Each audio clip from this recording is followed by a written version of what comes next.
Good morning, everyone. It is, it's 7 minutes after the hour of 8 a.m. As usual, the the electronics down here aren't working very well. So I don't know if we've got Shane on the line or not. I have. You've got me on the phone. I'm trying to get back on Skype. Yeah, I can't. I tried to get you a couple times on Skype. Well, at least we got you here. That's the important thing, young man. Yeah, that's a good thing. Yeah, so. Well, all kinds of stuff to talk about today, Shane. we have the mugshot heard around the world, of course, and got that going on today. We've got Trump turned himself in along with 13 other folks, and in one of the worst jails in the United States, I guess. They seem to have an awful lot of deaths in that place.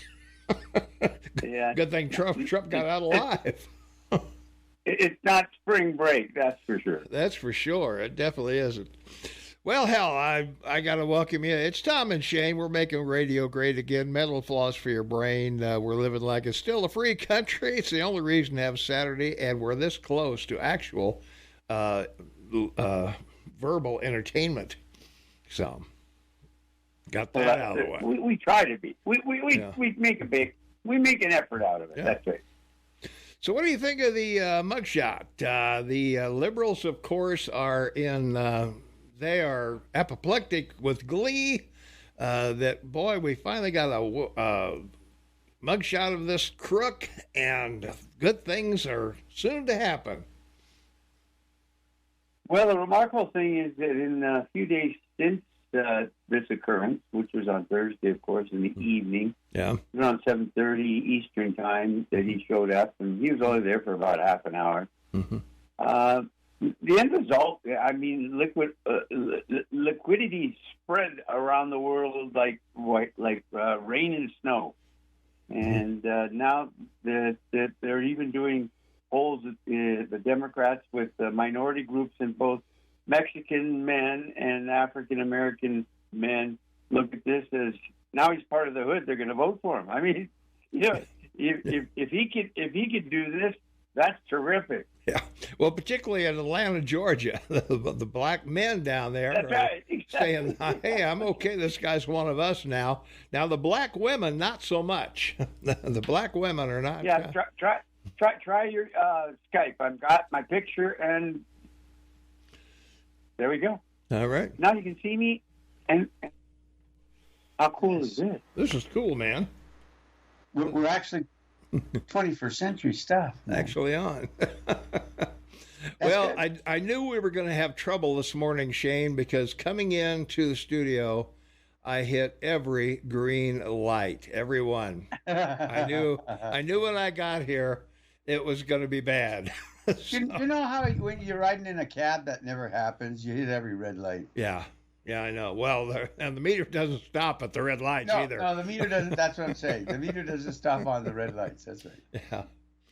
Well, I think the mugshot isn't going to produce what the left wants it to. I'm not going to sit here and defend it, but it it's not your typical mugshot. He's not in prison garb. There's no height and height behind him. How tall are you? No, just a blue wall, I think it was, and it's a scrowl of a picture, I guess you'd call it, face, right? Yeah, or a scowl, maybe. Well, but the bottom line is this is going to circle the globe. Like the picture of Muhammad Ali or Nixon, even Ronald Reagan, and this is the most identified American globally in the 21st century. Like literally in the last 23 years, no one's been recognized more than your ex-president, and I think the polls are just going to go right through the roof over this. The Democrats, as we've said, they just always go too far, Thomas. It's always one step too far. Yeah. A programming note, you might hear a hum on your radio. It's not me. there is a loud hum coming from XL Country, and I don't know what it is. So I close the door. It's down a little bit with the doors all closed. But if you hear a hum in the background, it's not your radio. It's not your online. It's the geniuses over there at XL Country. They did left some switch on or something. So, as I said, hitting every green light. It's my programming thing won't come on. so I'm kind of flying blind here time wise. I just have to listen for the going out and coming back music to know we're on the air. So. Other than that, though, everything went well this week. We had a debate, Shane. That was pretty quite a spectacle, I would say. I didn't see any real surprises. I don't know about you. It kind of went as expected. They went after each other a little bit. They went after Biden a little bit, but I don't know. What'd you think? Was there a winner or loser in your mind? Oh yeah, clearly Vivette was the winner. I mean, he spoke clearly, quickly. He made allowances for other people. He addressed everybody directly. If he talked about them, he's a corporate executive, so he understands the meaning of me, us, and ours in a meeting. Mm-hmm. And his tango with the ex-ambassador to the UN, Haley, was Haley. And his banter with the ex-vice president, who basically spoke the most. He got most time apparently during the debate. Yeah. And then of course that oversized ex-governor of New Jersey, he tried to get he tried to get through the door sideways because he couldn't get through the door walking straight at it. But having said all that, I didn't find it quite amazing or surprising like you. What's astounding is the number of people that watch Tucker and Trump at 210 million views. Well, that's a little suspect. Well, it doesn't matter. Anything over 100 is whopping. Well, but the way they don't count things on the internet as they do on. And anyway, there was about 21 million people that watched the Fox debate, which still is quite a large number. Some people say as small as 16 million, but the fact is even without him, it shows a clear indication that people are looking to see what people are going to do or say they're going to do to help improve people's lives. Because guess what? It's getting worse. And then of course yesterday, the federal chair did his speech, or Thursday, in Wyoming, and said he's going to raise rates. So here we go. We're going to head to 8% Fed rate, within the next 6 months to try and save the economy and help whatever Democrat's running. Yeah, it's this is a mess. Yeah, it is. Yeah, and I think the market responded again. They always overstep, but I'm now convinced more than ever that what you're seeing with what they call the Magnificent Seven, the high-tech markets, what I think a lot of it is, Bill is buying Henry's stock company and whatever. They're buying each other's stock. Let's put it that way, because they can own up to 3%. And when you have billions of shares out and you can go in and buy 100 million, that'll move the market. Yeah. Well, I'm looking at Tucker's Twitter or X site now. 259 million, but they count everyone 2 seconds or more, or anybody who it appears on the screen. If they're scrolling, they count it as a view. So I would estimate it might be 20, 30 maybe. Because there's only 225,000 retweets of it, and there's only 817,000 likes of it, and only 62,000 comments. So that makes me tend to think it's those numbers are a little suspect. I think they're from Twitter anyway. Well, I'm not talking about Twitter. I'm talking about overall, and on Tucker's own site. I've seen numbers of the Fox ratings, anywhere from 12 million to 25 million too. But the fact is that anything over 25 or say 50 million is just a staggering number. Mm-hmm. So, and I think it's quite honestly, I think people are looking to see, if there's anyone other than Trump to consider. And what you found out on Wednesday night, there isn't. Yeah. There just isn't. Yeah, it's a pretty lightweight shelf of people there, I thought. If that's not much of a bench, let's put it that way. It wasn't much of a bench at all, and that was pretty much expected. The governor of North Dakota, he broke his leg, getting to the debate or whatever, and he probably had as good a comments to make as anyone else, but he's just not.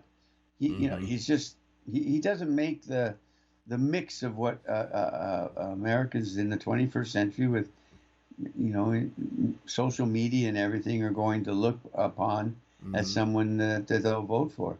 Yeah. So I still go with Trump and Noem, the governor of South Dakota, or what's the woman senator from Iowa? I can't think of her name. Help me. Oh, man. I'll have to look it up.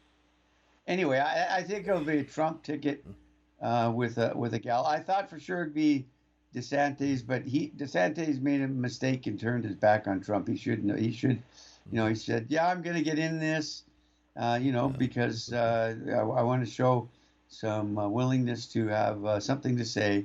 But he should never have attacked Trump. His loss. Yeah. All right, let's take a phone call. 406-522-TALK is the number, 406-522-8255. Caller, you're on with Tom and Shane. What's going on?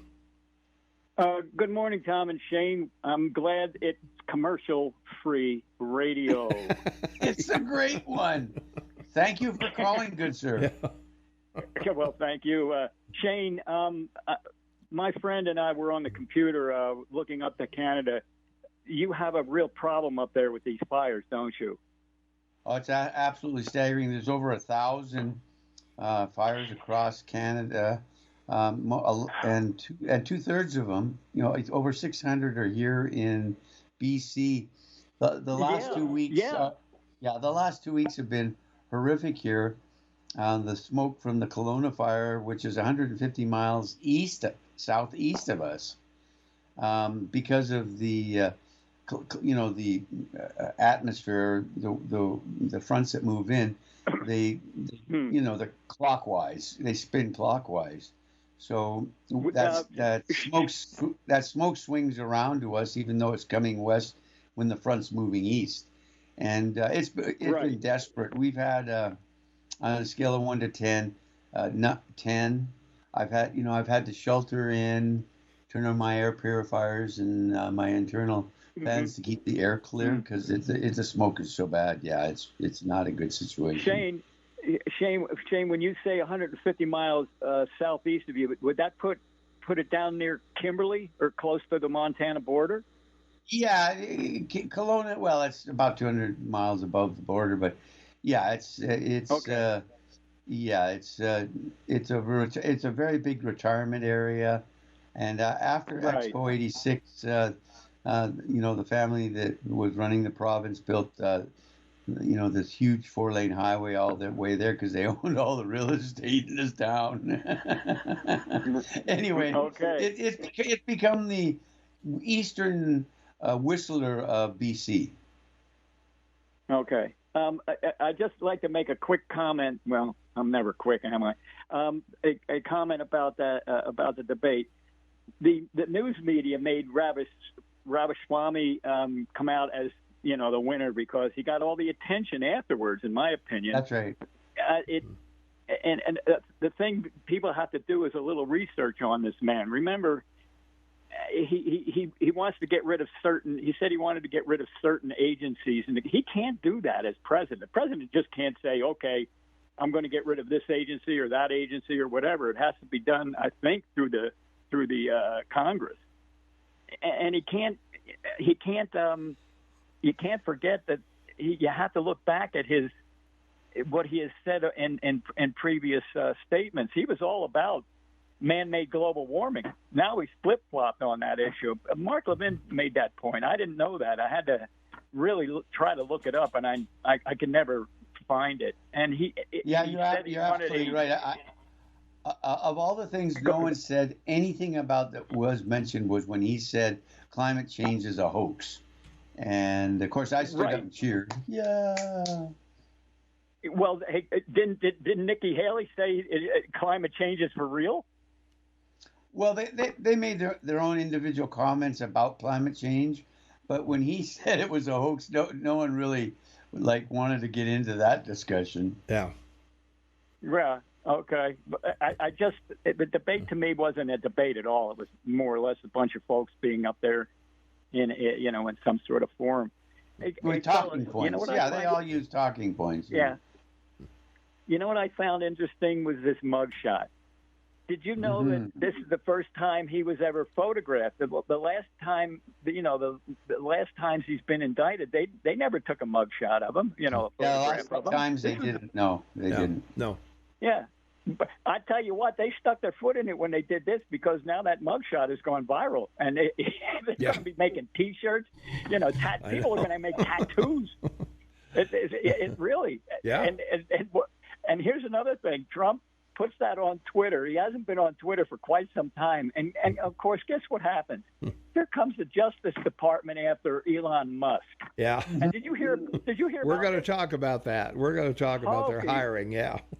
Yeah, well, then I want all these folks that called in and texted in over the number of years when the topic was illegal immigration, and they were very adamant to the fact that the businesses who hire these people should be held accountable. Now, all of a sudden, okay, you got to hire them. What's going on? Yeah. You see what's going on here, fellas? Yep. Oh, yeah. Well, the problem that your Justice Department has is that if they go up against anyone like Musk or Trump with money, they're going to be exposed. Because in discovery, the lawyers these people pay and hire, they're going to eat the Department of Justice attorneys alive. Big mistake, huge mistake. I agree, but they don't stop. There's an ignorance about these folks. They just don't think ahead. It's kind of a bloated sense of their human capacity. Well, Jerry, you remember back in 2016 when Trump ran, and instead of talking about one woman relationship he had or two or three, they did 12. Remember, it got to 12. And the 12th one was a woman on the airplane saying she sat next to him in first class flying from New York to London, and he groped her. And then 2 days later, a guy came up with the ticket saying, I was across the aisle, and I sat there and talked to Trump the whole time. He never even talked to her. It's the Democrats, they just go too far. I'll say, I thought, all of a sudden I got the impression that this guy's Don Juan or Errol Flynn, one of the two. Yeah. I couldn't figure it out. But gentlemen, let's let the folks weigh in on this. And you mentioned something about the vice president. I'm going to make a prediction. Trump ought to talk to Nancy from Roundup. She'd make a great vice president. There you go. She wants a woman on a ticket. All right. I'm serious. Nancy from Roundup, if you're listening, call Donald and tell him you want to be his running mate for crying out loud. That's right. Yeah. All right, guy. And Tom, your allowance is in the mail. All right, man. I need it badly. He's going to need it, Jerry. He owes me like 4 breakfasts. Yeah. Wow. Holy smokes. That's going to be a lot of money. Yeah, I know. Okay. All right, guys. Have a great weekend, and thanks for taking my call. All right. You too. Thanks, Jerry. All right. Well, let's see. From our text line, Shane, Texas are flying in 478-8298. Tucker lies, is a proven liar. Well, all Tucker did, I think, was ask questions of Trump. I didn't see much comment from him, but anyway. Some dimwits must like to be lied to if it fills their hate and outrage. The mugshot shows us the Stanley Kubrick famous pose where the character has reached a pinnacle of derangement. Well, I think you Trump haters have reached a derangement level as well. Let's see. Oh, my God. He even lies about his height and weight. I was surprised, Shane. 6'3", 215. That's pretty good. That's what I weighed in college playing college basketball. Now, he's 275 at least. Well, they released his weight to 6'3", 215. Look at him, Tom. You know how big I did look at him. I did look at him. You know how big he is. He looks thinner. He looks thinner. Well, maybe he's down. Well, I'm not saying he isn't. I'm saying that's the official weight they gave. All I'm saying is that judging from his size, height and size, when you see him, I would say he's 235 to 50. But I don't think that matters. No, it doesn't matter. I'm just pointing out if they wanted, if the people in Georgia wanted him to look bad, they would have elevated his weight, not taken it down. This is a guy who's like, how old is he? 70 years old? Yeah. And he goes out and plays 36 holes of golf. I know. And everyone that plays golf with him are just really impressed. He can hit it like 250 yards and put away a 10-foot putt. I mean, the guy's good. Well, he should be. Yeah.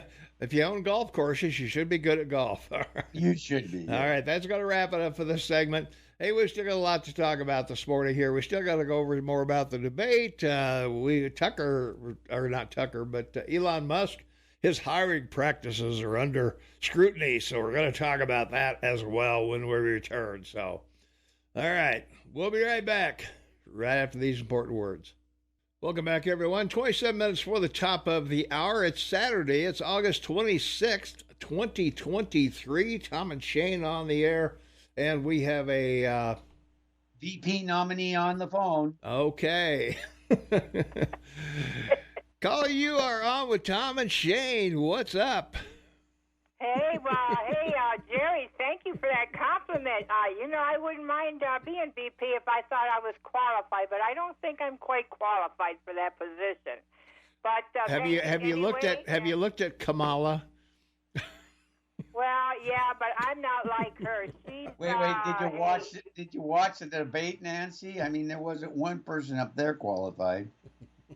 No, but I have to tell you, I have a comment about the arrest and the mugshots, and also a couple of predictions for 2024.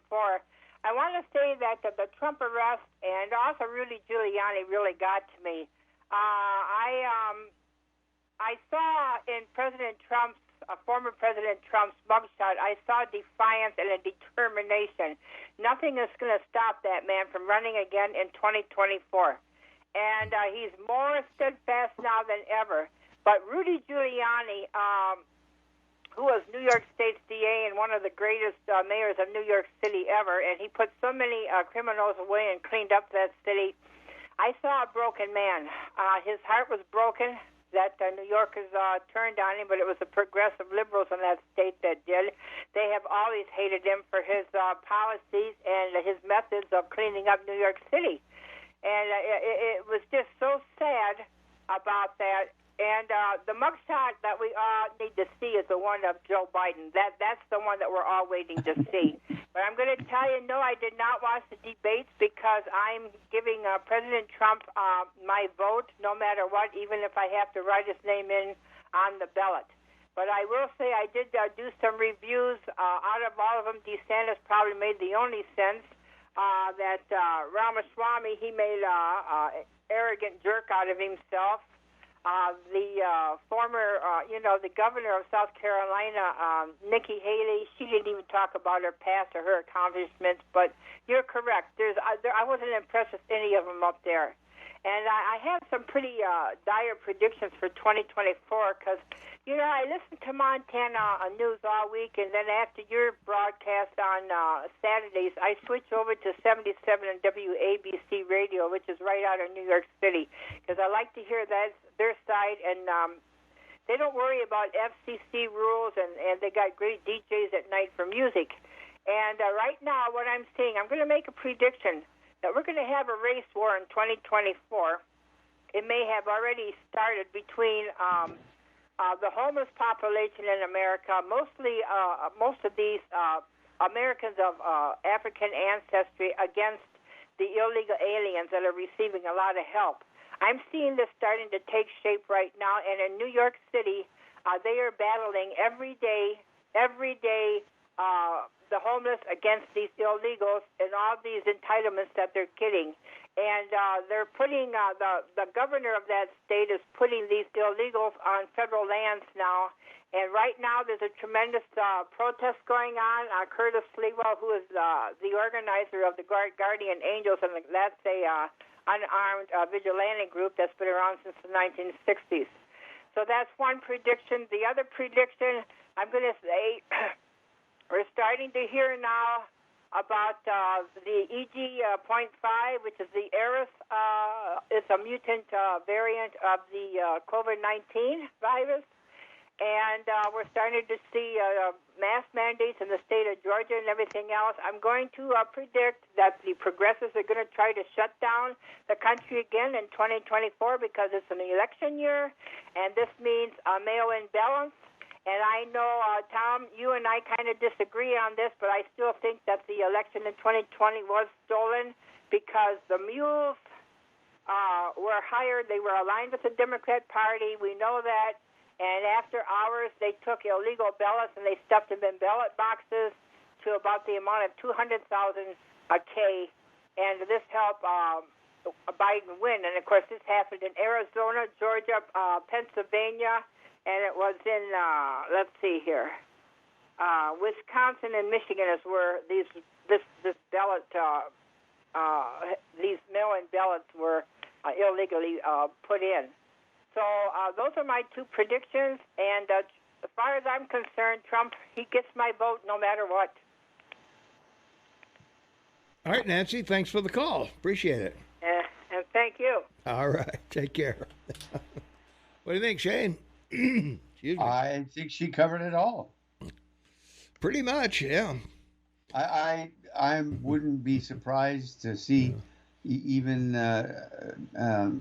American, Mexican people that have been here, came legally. They could get involved in this as well with the African Americans, but it's a real interesting thing to watch because, again, it's the big tent of the Democratic Party with all these minorities, and if they start splitting off and leaving the tent, so to speak, any number of the African American vote of 10%, or the Mexican American vote of 10%, Trump wins. So there you go. Well, or a Republican wins, I think, or a happens Republican to be, wins. Yeah. Well, it's going to be Trump. Well, as I told you before, abortion is going to be on the ballot, but there's a lot of things that are creeping up that people may put abortion on the back burner unless there's a lot of state legislatures that take it up between January 24 and the election. If they take it up and it becomes a contentious thing, then that could have a tremendous effect, positive effect for the Democrats. But if it does remain the economy, if housing mortgage loans stay at 7%, they keep raising the interest rates and things like that. The theft in these cities, these inner cities, are getting sick of this theft. They're getting sick of being inundated with minorities and immigrants and whatever you want to call them. That could override the abortion issue. So it depends on what the climate is during these these primaries is going to be critical to the 2024 election. And I think it's open season for both parties, depending on which one has the message that resonates with their base. Well, if the Democratic Party allows their urban centers, which is all they have left, to end up on fire, arson, and looting, like we saw 3 years ago in 21. They could lose a lot of support. I just think that's another concern. That's why I was interested in what Nancy had to say, because that's a strong possibility. Mm-hmm. Yeah, it is. Well, let's see. Let's see what we got on our text line here. Our phone lines are open. Let's see. We are deplorables. DeSantis messed up by calling us listless vessels. Listless vessels. Shane. Yeah. I don't think people want to hear anything negative from candidates of any walk in life. It's about the future, not the past.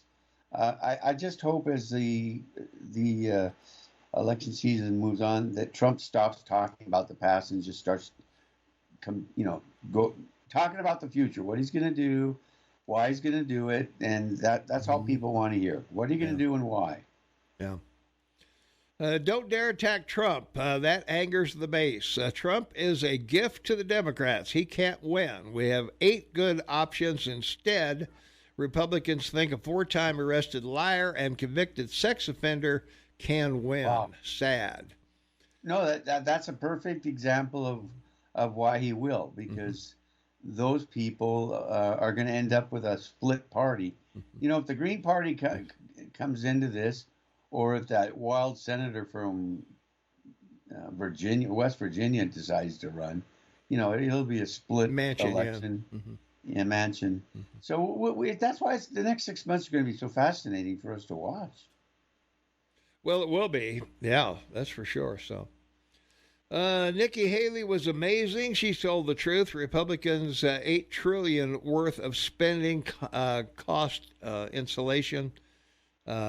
Or I think it means caused inflation, but she also said Donald Trump is the most hated politician in the country, has no chance of winning the general election. Inconvenient truth that Trumpicans don't want to hear. Face it, Americans don't care about substance or character. They only care about personality and sticking it to the libs. Trump barely beat Hillary with 70,000 votes in key states, lost midterms and 2020 to Joe Biden. Why do Republicans believe, after all his arrests, he can win in 24? Republicans and Democrats do not decide elections. Independents do. So no matter how much you love Trump, it's the independents who will be fed up with his arrests.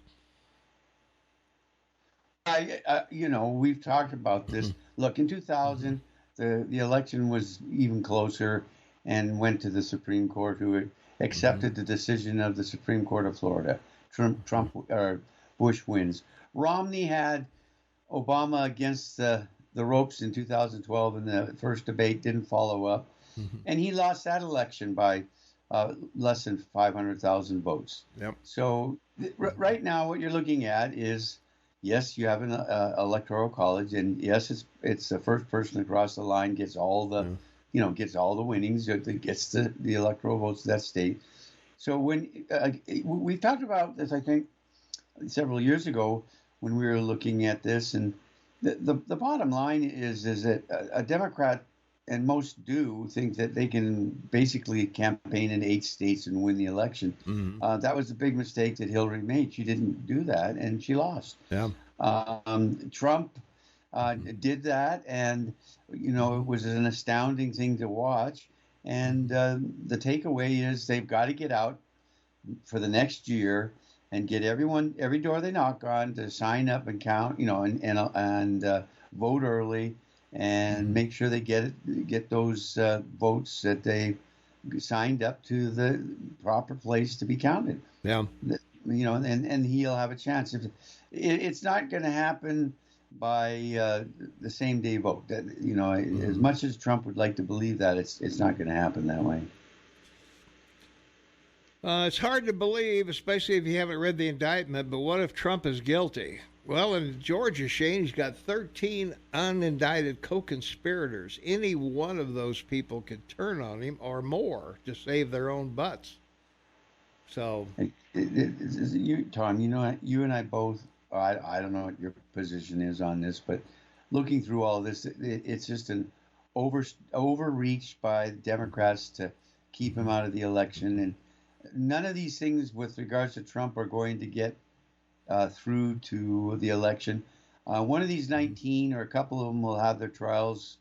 I think that's a strategy. We'll have their trials before the end of the year or the beginning of next year to see what a mess it is, and then it'll all be appealed. And Trump's lawyers will either talk or he'll say the same thing will happen. So my trial won't happen until after the election because there's nothing here. All right. Well, we'll find out.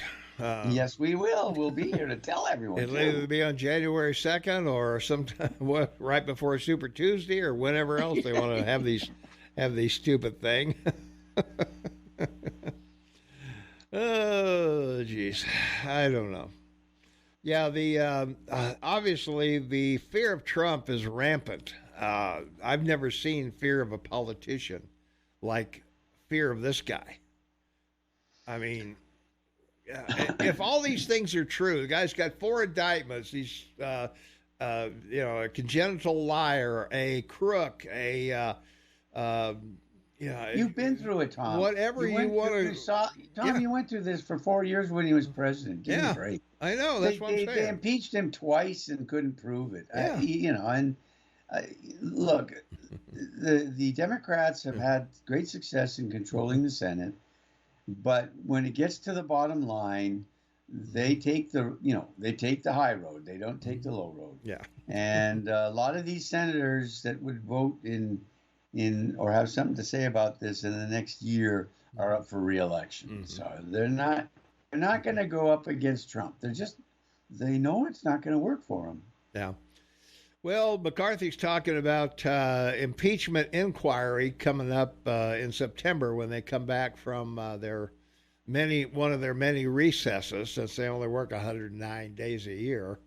Mm-hmm. But well, and the House under one of their committees, they can appoint a special counsel. They have the ability to appoint a special counsel to investigate outside counsel. A lawyer that's not in the government. They can hire an outside counsel to work with them to investigate this.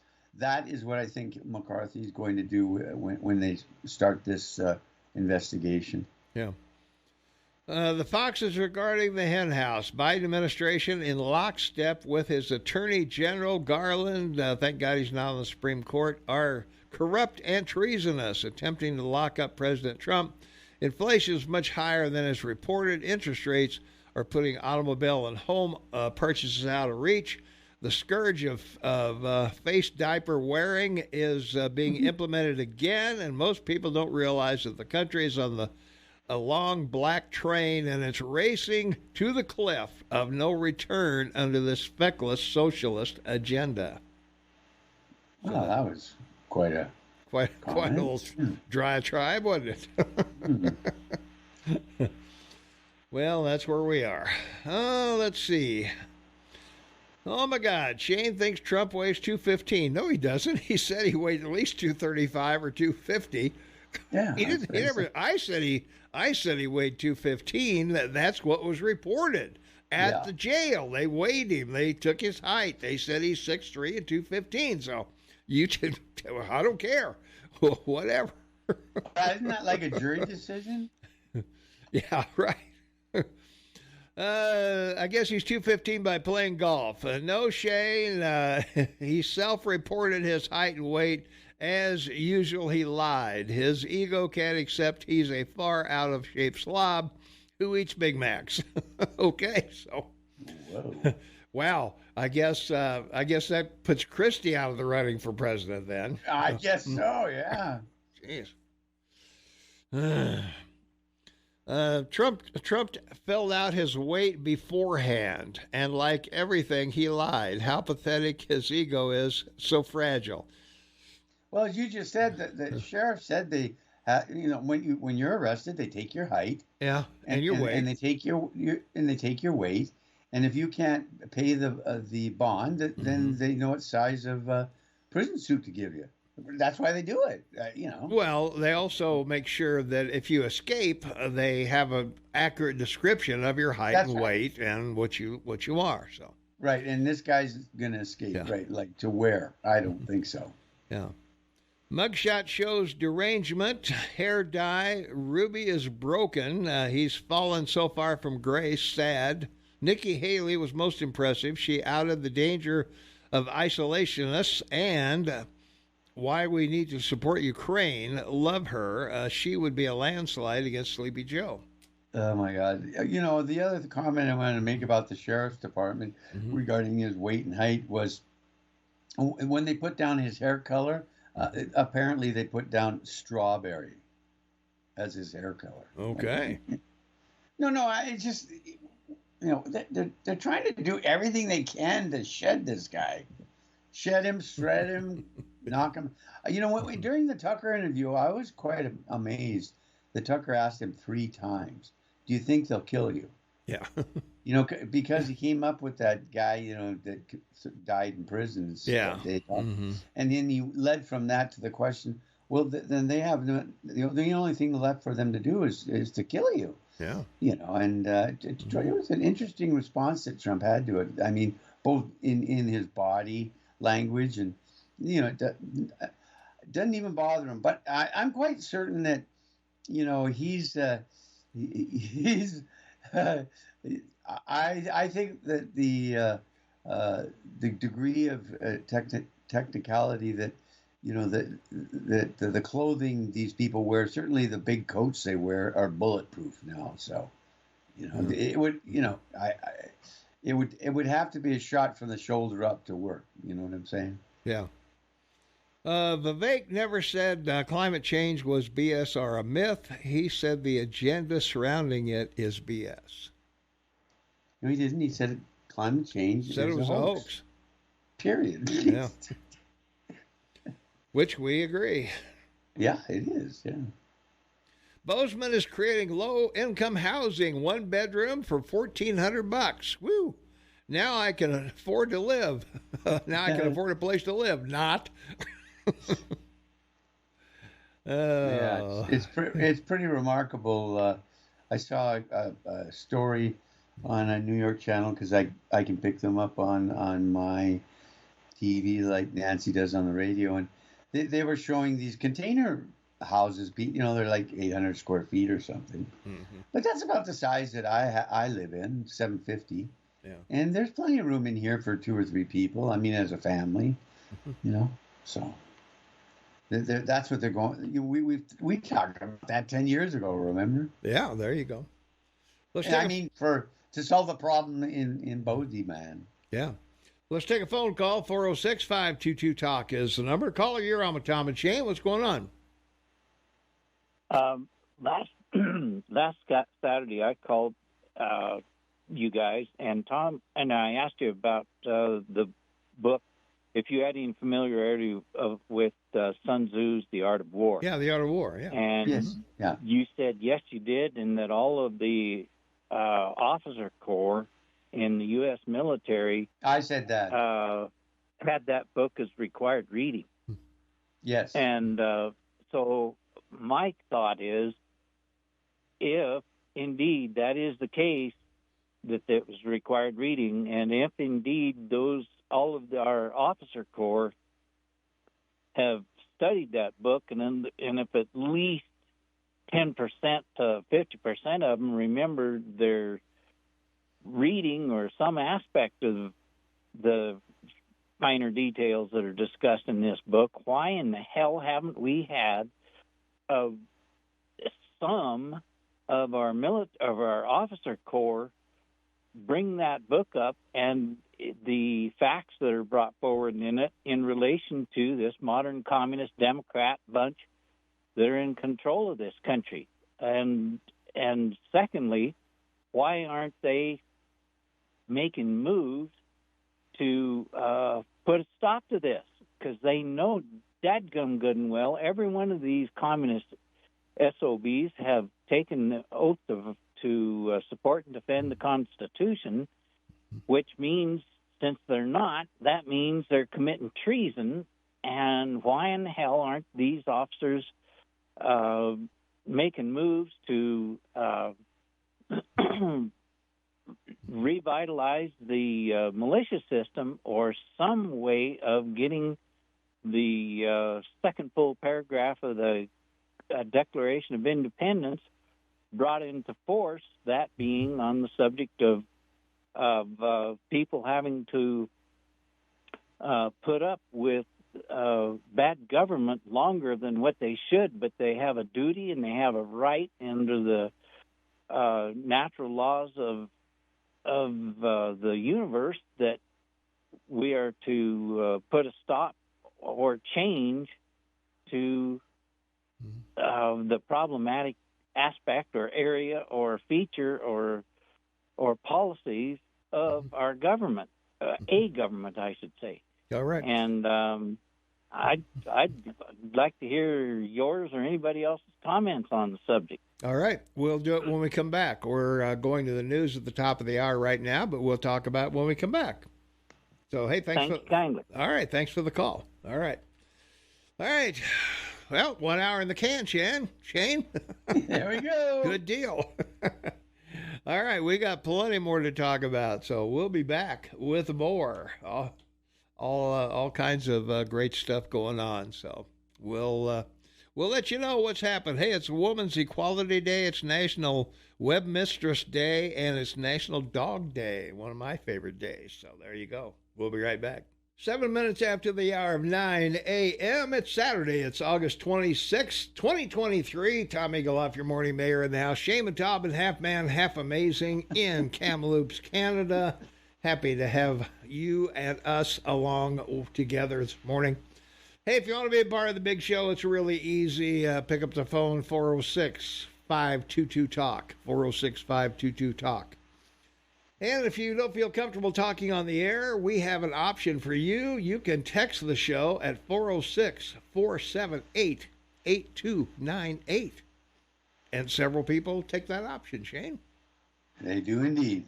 So we love callers, we love texters, we love everybody listening or whatever you're doing out there.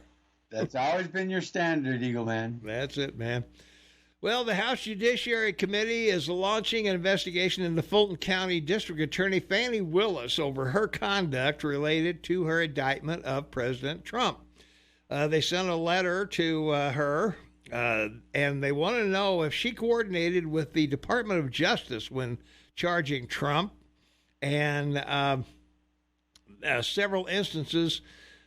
For instance, the letter mentions a new campaign website launched just days before the charges were brought, where Willis touted her investigation into the former president. If a county DA, Shane, can indict a president, where does that end?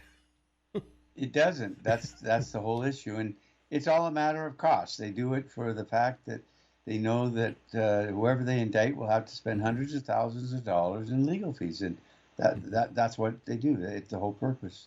Well, they also think that she has eyes on the governorship, and this would be something that would catapult her into statewide fame if she were to bring down Donald Trump. She should run with that other gal that refuses to acknowledge she lost the governorship. Well, great Stacey Abrams. Yeah, yeah, what a ticket. Her, yeah. Tweedledee and Tweedledum. Well, both these people, Alvin Bragg, the DA in Manhattan, and this gal, Fani Willis, both campaigned on getting Trump. That was their campaign message. We're going to get him.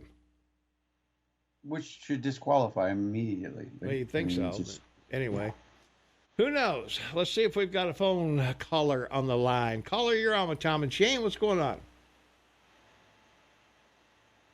Hello. All right. knowing their cause. That line never works. I don't know. Keep trying. Keep trying, because I hear you first. That's right. Yeah, Shane hears you as soon as you call in. So, all right. Let's try one more time. See, maybe we can get somebody on the line here.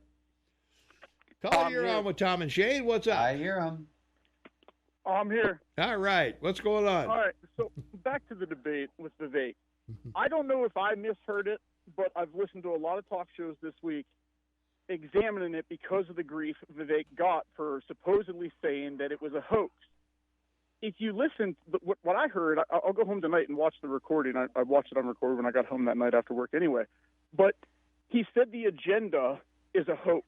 It's a scam. Mm-hmm. And I'm sure you guys agree with that, right? If that's what he said. Yeah, sure. Yeah, Okay. Of course, 100%. So yeah. if he didn't say that, if he said climate change is a hoax, then yeah, that'd be like saying COVID itself was a hoax. COVID exists. It's just another cold that's always going to be here. Climate change is something that's always been here and always will be here.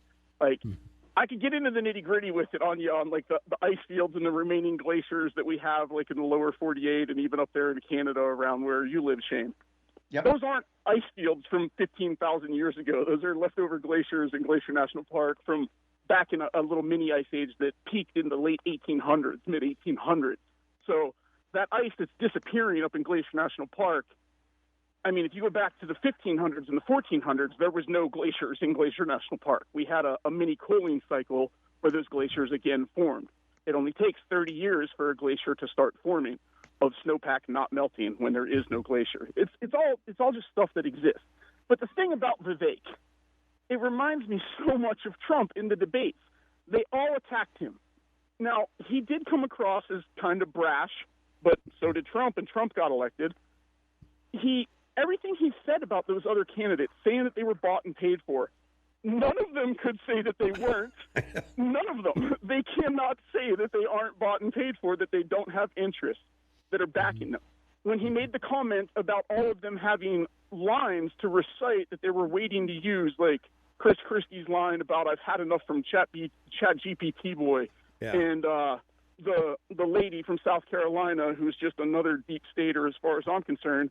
She had her line about, if you want something done, ask a woman. She was waiting to do that. Like these are all prepared things. So the things that he said, again, like Trump, were almost all true. But yes, they kind of came across a little harsh and not so polite. But then you look at people like Mike Pence. Mike Pence, to me, is like the only person on the stage who even looks like, actually appearance-wise, looks like a president. Like looks like he could be on a coin or a dollar bill or something like that, right? Yeah. But the guy gets up there and he makes these statements about, we're going to bring America back because the American people feel this way. Like, how clueless and naive can this guy be? Like, clearly the American people don't feel the way you feel, Mike, or Biden wouldn't be president right now. Like, That's true. We live in a country where well over half the people either believe something or just don't give a crap about what's going on that does not agree with anything Mike Pence agrees with. Now, I don't know if that's just simple arrogance, people not wanting to look outside of their own comfort zone, or what. But literally, the only person on that stage who was not looking around to see what other people were doing, who was like raising his hand first when the questions were asked, not waiting to see what the popular kids were doing, was Vivek. Mm-hmm. He stands for what he stands for. If you go back and you look at all his comments on the climate in the past, he knows it's an issue. But he thinks that everything we're doing around it, the panic and all this carbon tax BS, is BS. That's all he was saying. And again, I think that if it isn't Trump, and I agree with you, Shane, it's most likely going to be Trump, like 99% chance. But if it isn't, it's going to be Vivek. DeSantis doesn't have it. DeSantis is the type of guy who can be a leader when everybody's already wearing the same jersey as him. He's not the type of guy who can convince you to come root for his team. I just don't think he is. The people in Florida, they have a common mindset. That's not the same mindset in a lot of other states in the country. Just look around. The proof is in the pudding. But, God, I could talk for 6 hours, but I got a lot of firewood to load, guys. All right, Have man, go for it. Appreciate you. Thanks for the call. All right, appreciate it. Caller, thanks for waiting. You're on with Tom and Shane. What's up? Yeah, good morning, Tom and Shane. Morning. Beautiful morning here in the Gallatin Valley. Amen.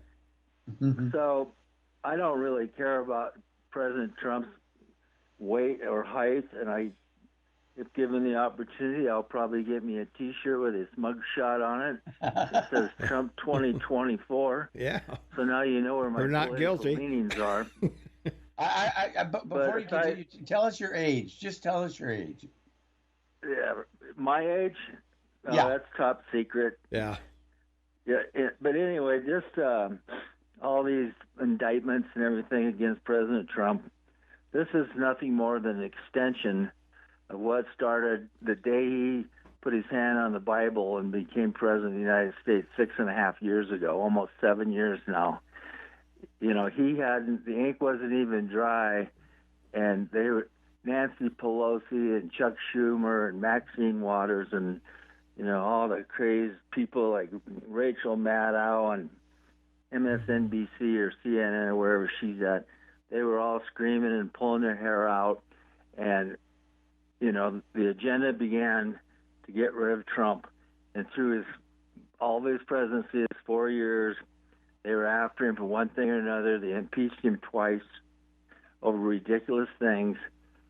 The Democrats have become this fascist agenda of eliminating all political opposition, and Trump's the big gorilla in the room.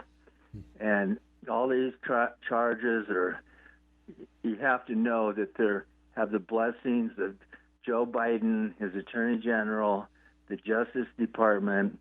If you think that these two-bit prosecutors in Georgia or wherever are doing this on their own, there's no way that they would be able to do that without the Justice Department giving their go-ahead and endorsement and everything else. So I don't know where it's all going to end, but just the thought of what's going on in this country, it should make everybody sick to their stomach to think that this agenda of trying to lock up a president over documents, Joe Biden, they know he had documents that he was not even allowed to have, a senator and vice president strewn all over his garage and everywhere else, but that's okay. But President Trump's got documents that they raid like a SWAT team at Mar-a-Lago, which is essentially a fortress guarded by Secret Service, security, you name it. And, you know, this is something that he could go to jail for, among these other ridiculous charges. And then, trying to overturn a presidential election. Everybody has challenged elections, you know, going back for years. Like, if you don't have the right of free speech to say, I don't think this is right and I want to challenge it, well, what happened to free speech? President Trump had every right to challenge the election. And to say that he was trying to, all these charges, there's so many of them that are redundant so I don't know. I think every American should be deeply concerned about what's going on in the Democrat Party today. It's not the Democrat Party of your grandfather where they were out there supporting the working man and so forth. It's evil, and I don't know where it's going to end, but whether President Trump's if he winds up in jail, I can't even imagine what would happen in this country. We know there was probably 80 million people that voted for him in the last election. And, could you imagine? This is third world political behavior at the very least. And, if you think that if President Trump hadn't announced he was going to run for president, I doubt there would be one single charge been brought against him. They're fearful of him because he's going to rock the boat again. Yeah. And people have such short memories. They don't remember that when President Trump was his first few years before COVID reared its ugly head, inflation was down. He crushed ISIS. He unleashed the military and got rid of that scourge. Businesses were flourishing. Inflation was low. The border was relatively secure. He was attempting to make it even more secure. And pretty much we were energy independent. Remember, for the first time in many years, we were producing more oil than we were importing. And now everything that he accomplished has been thrown in the wastebasket by the Biden administration. And so it's if there's one person out there that can tell me how Joe Biden has made one single thing in their lives better or easier, I'd be willing to talk to him. I probably wouldn't be able to because I have a T-shirt that says all liberals, Democrats, it says social distancing required. All liberals and Democrats stay back 6 feet. All right, man. Anyways, all right, you guys have a good day. All right, thanks for the call. All right, appreciate it. All right, take care. Yeah. Well said, huh, Shane? Incredibly well, Yeah. And it's that's what's great about the show is that these phone calls helps everyone that's listening to realize just how smart and how well informed Americans are if they take the time with social media in the 21st century with the computer. Google does a great job. Yeah. Anything you Google, you can find out about, and so does Wikipedia. So there you go. There's other sites as well, but those are the most famous. Yeah, that's for sure. We need to go back to the art of war, Shane. We had a caller at the bottom of the hour, or top of the hour, I guess it was, asking about why the military, why the leaders of the military, looking at the way the government is run and everything, why aren't they stepping up to do something about it? And of course, we can't have a military coup against the government. That would be an insurrection for sure. And the Joint Chiefs of Staff serve at the pleasure of the president. So he has control of that. So I'm not sure that military leaders, they can certainly voice their concern.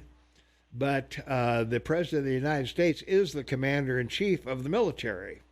So, that's where we find ourselves. I think if anybody needs to stand up for these congressmen, and particularly the senators that are propping up Feinstein and what's his name from Pennsylvania, who are obviously incapable of governing or understanding what they're looking at, and even if they are, they're incapable of regurgitating it in a thoughtful, meaningful way. For them to prop these people up and excuse Biden's obvious, cognitive decline, and to not admit it, we've got to find another person, Joe. I'm sorry, but we're going to find another person and make that public. That Joe, you're done. Go drive your Corvette. Go read your secret documents in the garage. Whatever you want to do. Go play golf or ride your bike or fall off your bike or whatever you want to do, but you ain't going to be president again. Or drag your chair around on the beach. Yeah, that's it. Yeah. Yeah, while people are dying, go sit on the beach. So, well, it's a very hard reality. When you look at all the information that you have, number one, Biden has spent now 365 days on holiday, over a year of the coming up on 3 years that he's been president, out of the White House, out of his office, and on a beach or in a basement somewhere. So that tells you a lot about the present administration in your country. With regards to the comment about the generals, they all want to keep their job. There's over 1,200 officers from lieutenant colonel up to 4-star generals still in your DOD, Department of Defense. So they all want to protect themselves. So they're going to follow the political line that they've been told to, and march in step. It's a fascinating reality when we talk about all the different aspects of policy in both our governments, how they're handled. And I just think Americans are finally coming to terms with it, and hopefully we'll see that in the ballot box. Yeah. Let's take another phone call. 406-522-TALK is the number, 406-522-8255. Caller, you're on with Tom and Shane. What's going on? Well, Shane just kind of said it. Hopefully Americans are going to wake up a little, but they have. But if you think of the other side, as far as we're concerned, you're on, is they don't want any violence or nothing. And the other side have gotten away with it, and they still do. And you look what happened in the courts here in Montana. They turned loose those transgenderists that were at the Capitol. They got a free pass going and doing what they did too. But that previous caller you had, that guy was right on track, and I think they think a lot of us folks don't know what's going on. But the bottom line to kind of put some icing on the cake of what he said is you can take a liberal by the back of the neck and rub their face in a fresh pile of dog poo-poo and then pull it back up, and they still couldn't smell it. So that's kind of where the bottom line is of the whole crutch of that, too. And if they think it's cute right now what's going on, and a lot of them do, I'll tell you what, you're going to be the next one when they get done with these guys. So anyway, thanks for your show, guys. All right. Hey, thanks for listening. We appreciate it very much. Thank you.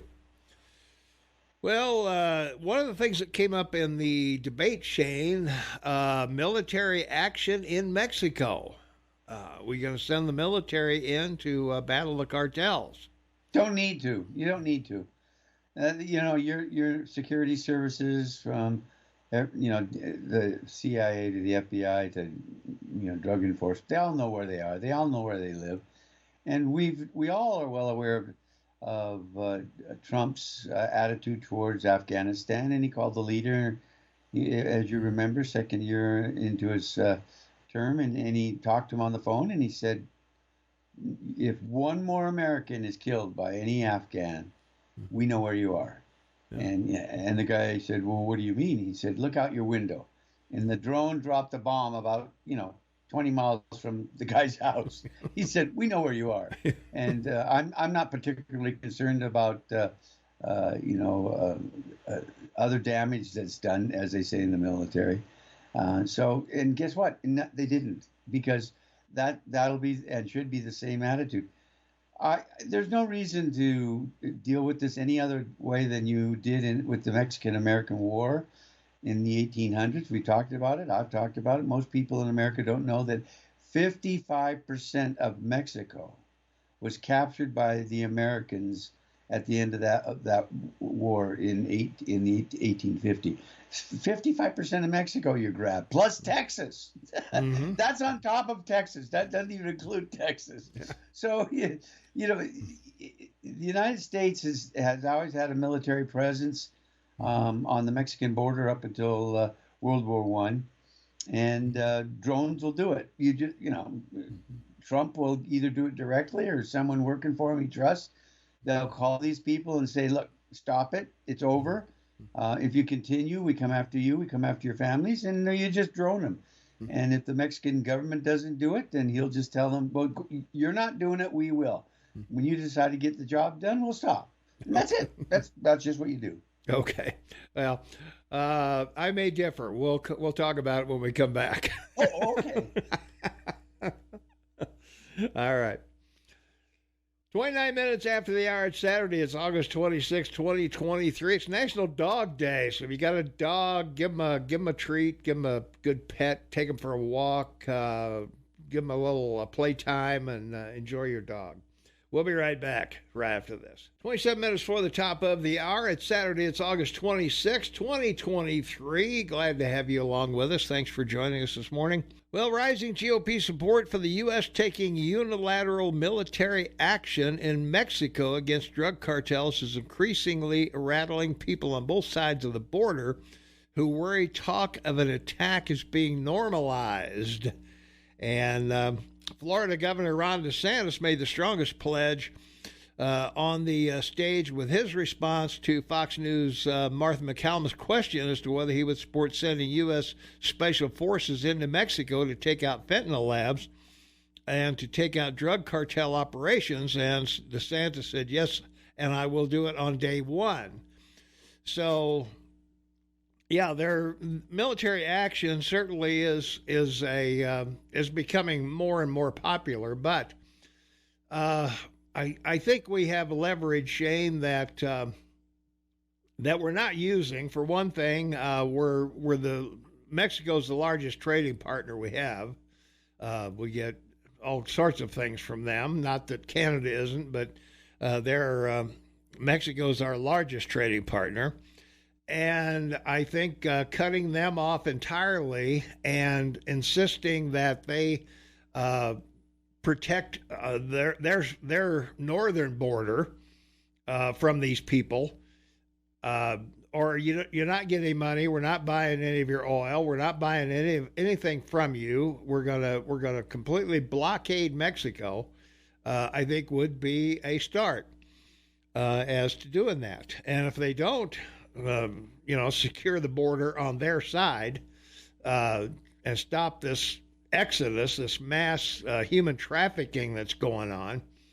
As far as the fentanyl, I don't believe these immigrants are carrying fentanyl across the border. I think that's coming through the checkpoints. There's few people carrying whatever they can carry on their back. That's not enough to make any money for anybody. So I think fentanyl is coming through the southern border for sure. So, or through the checkpoints, undetected and detected in some cases. But that's just my thought. If they don't, drones, take them out. But I don't think anybody. Well, Trump tried to do it, and he was talked out of it. Trump wanted to he wanted to launch missiles into Mexico, and he was talked out of it. But I think that's the end result. You try diplomatic relations first. Put your soldiers on the border. You fight the cartel. They're your people. You fight them on your land. And if they don't do that, then okay. We're gonna take out some innocent workers at these cartels. Well, there you go. Well, first of all, I don't mean to correct you, but China, Canada, and Mexico are the three top importers and exporters with the United States.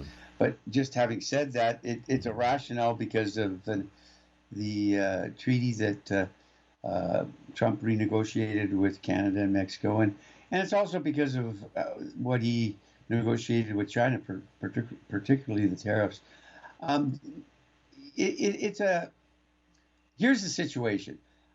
Look, any smart president dealing with Mexico would make a phone call to the president of Mexico and say, either you deal with this or I'm going to. Now, if you're going to deal with it, I'll fly to Mexico City, or you fly here, and you can announce that you're going to take care of this. If you're not going to take care of this, then I'm going to have a news, a presser, and I'm going to tell the world that we're going to take care of it. Mm-hmm. And it's that simple.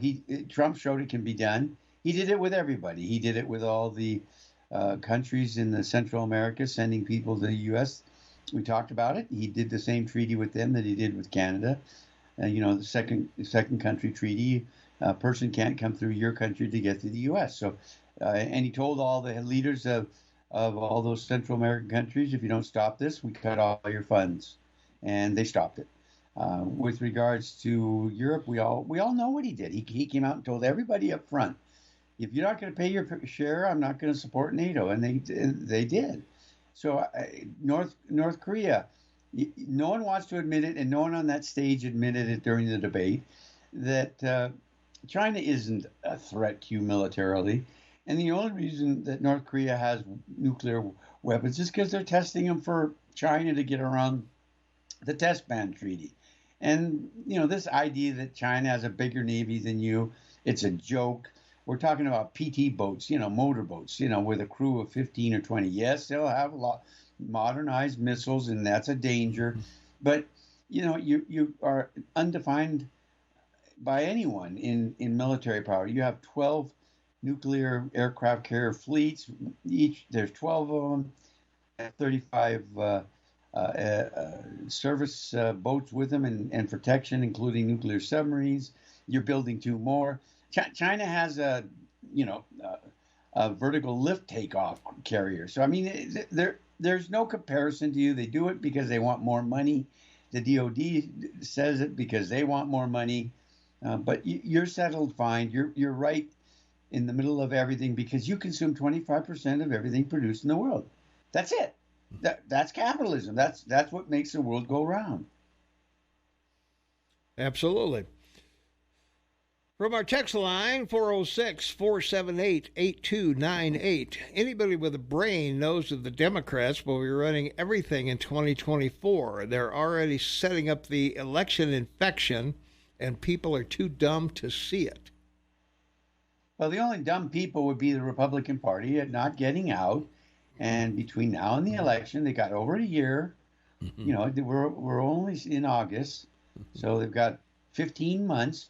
They're going to knock on millions of doors, and when they do, they should have a ballot for the people to fill out to be mailed in on their part, like the Democrats did. And we went over this for 10 years in 3 elections. We've gone over this where the Republicans expect people to come out and show up every day, and all their voting is tabulated, and the Democrats don't release inner city mail-in ballots until they know what the total ballots are in the rest of the state that the Republicans got that day. And you can't do that. You got to go into the inner cities, get people that are going to vote Republican to sign up and get the job done. Why they don't do it, I have no idea. It's just weird. Well, Vivek, I got to get his name right. Vivek. Yeah, Vivek. Is talking about going to inner cities, going to Kensington, going to Atlanta, Baltimore. Yeah, all these places that Republicans don't go. So we'll see. From our text line, 478-8298, 100 days is way too much in our business. That's from our listener Gay out there. 109 days in. What does she mean by that? Congress is only in session 109 days a year. And that's 109 days, too much of them to be in our business. So. Well, they act as a citizen legislature, but they don't, Montana is, and they only convene every 2 years.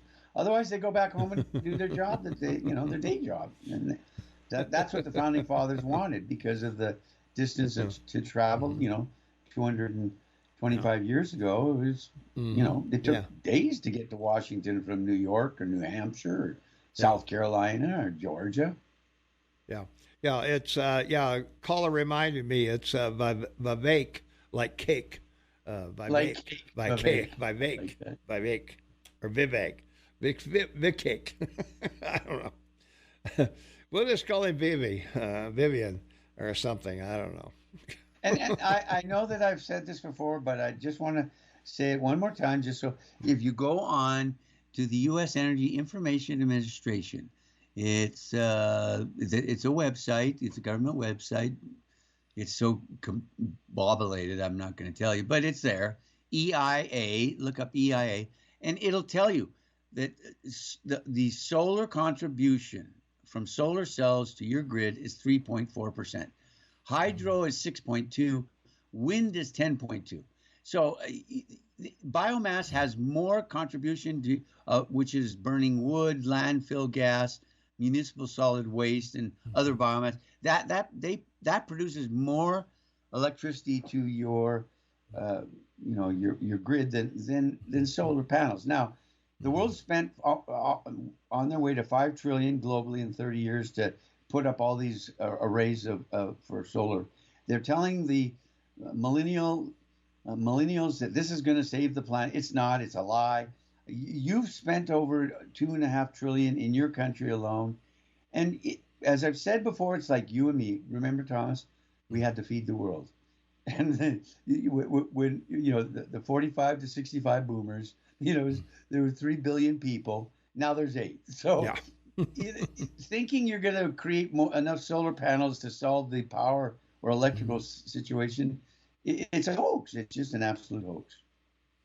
From our text line, 478-8298, critique of the debate. Chris Christie needs attention and a donut. Nikki, we need more than an accountant. Pence, take off your red cape. You're not saving anyone. Vivek, not bad. Scott, not bad. Trump will win. In his mugshot, we all know that he is just looking at a rotting bad oatmeal with pedophile raisins. Go MAGA. That's from our listener Jen. So there you go, Jen. Thanks for listening and for your thoughts on that. Tom. They did not weigh him in jail. What do I care? I'm only reporting what they reported. I wasn't there. I don't know if they weighed him or not. I don't really care if they weighed him or not. So. He filled out the form before he came. So what? Big deal. Jeez. Haley said if you want a job right, you need a woman. Really? Pelosi, Kamala, Whitmer, Hillary? I don't know. Those are, those are the people I don't. By the way, just to get back to the art of war real quick, I don't think most people know this, but you'll get a giggle out of this. Probably the most stolen line from the art of war is, are you ready for this, everyone? Yeah. Keep your friends close and your enemies close. Yeah. Everybody thinks that comes from The Godfather. Nope.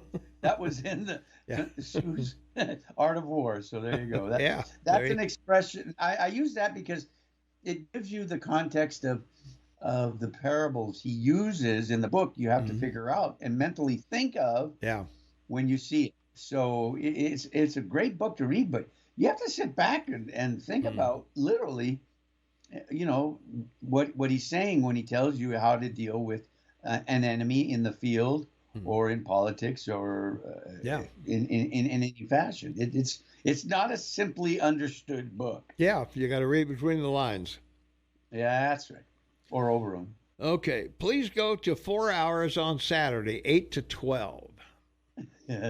All the Dan Bongino fans would be down here tar and feathering us probably. That's right. But we could do it. We are good. We could do it. Eagle Man is the best, everyone. He's a dynamo. Well, we asked him about Sunday, if we could be on Saturday and Sunday morning. And they they put the trash on that. So the kibosh, as you say. The kibosh is what they did. Yeah. So that's what they did. So.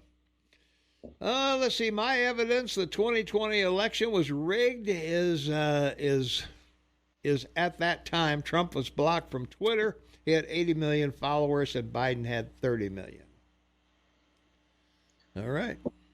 Well, all this will come out in what is called in the legal business discovery. Yeah. Whoever makes a claim, be it the government or a civil case. They have to be questioned by the defendant's lawyers, and it again, never ask a question in court that you don't know the answer to. Yeah. So that's why you have discoveries, because you already know. There you go. Oh, top of the hour, time to shut off the radio for 5 minutes. Not a fan of propaganda, so yeah. Well, we do have short stints at the top and the bottom of the hour. We got no breaks between the top and the bottom of the hour. So you can turn the news down for 5 minutes. Don't turn down the sponsors, though. We need those people. Yeah, we need the sponsors. Do you know why China isn't concerned about climate change? It's because China already has a communist government.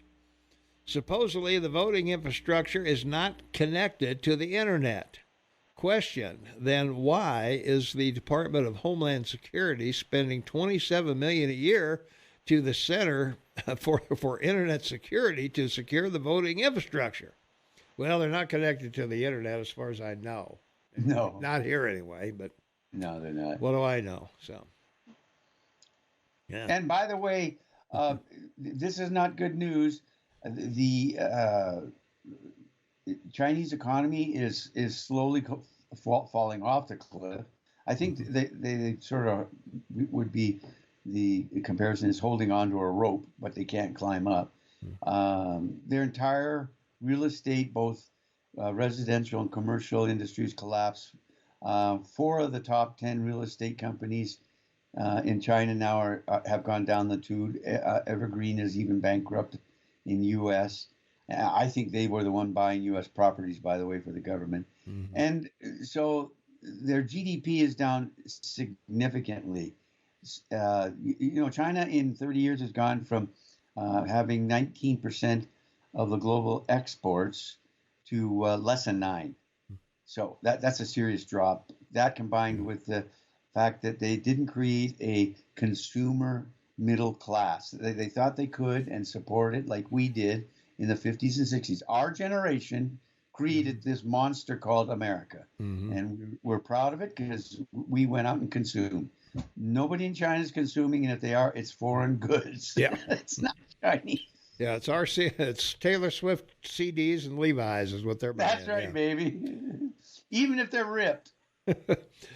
From our text line, 478-8298, Joe Biden vacationing at Lake Tahoe. I can't talk this morning, Jane.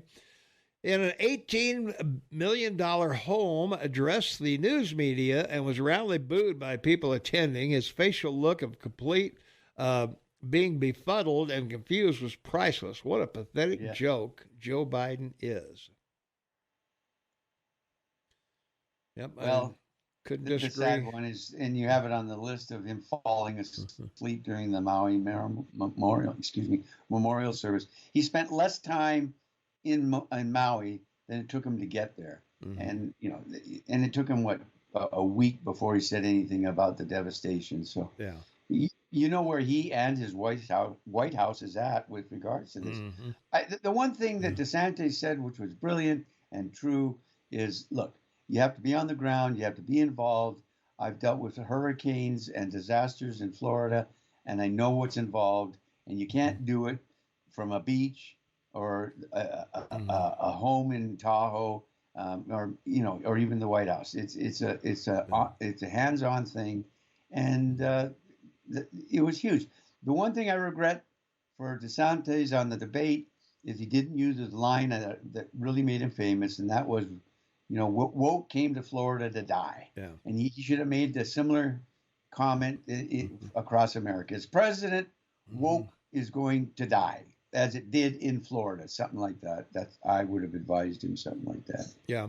Well, Biden in Hawaii, you're damned if you do, damned if you don't. When he finally did go, roads were blocked. People couldn't go anywhere because of the motorcades, and the police had all the arteries blocked off and whatever. So, yeah, for a president to go to a scene, unless you're going to do it by air, strictly from the air,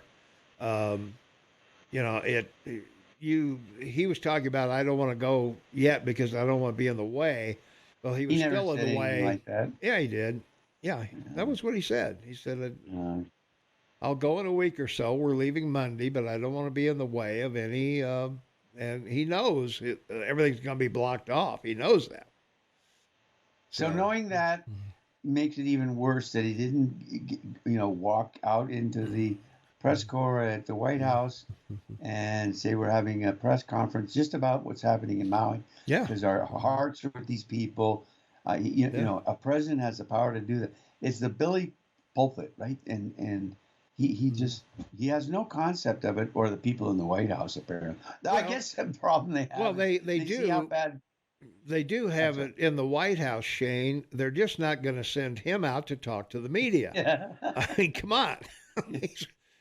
He's going to start talking about, the fires in Taiwan.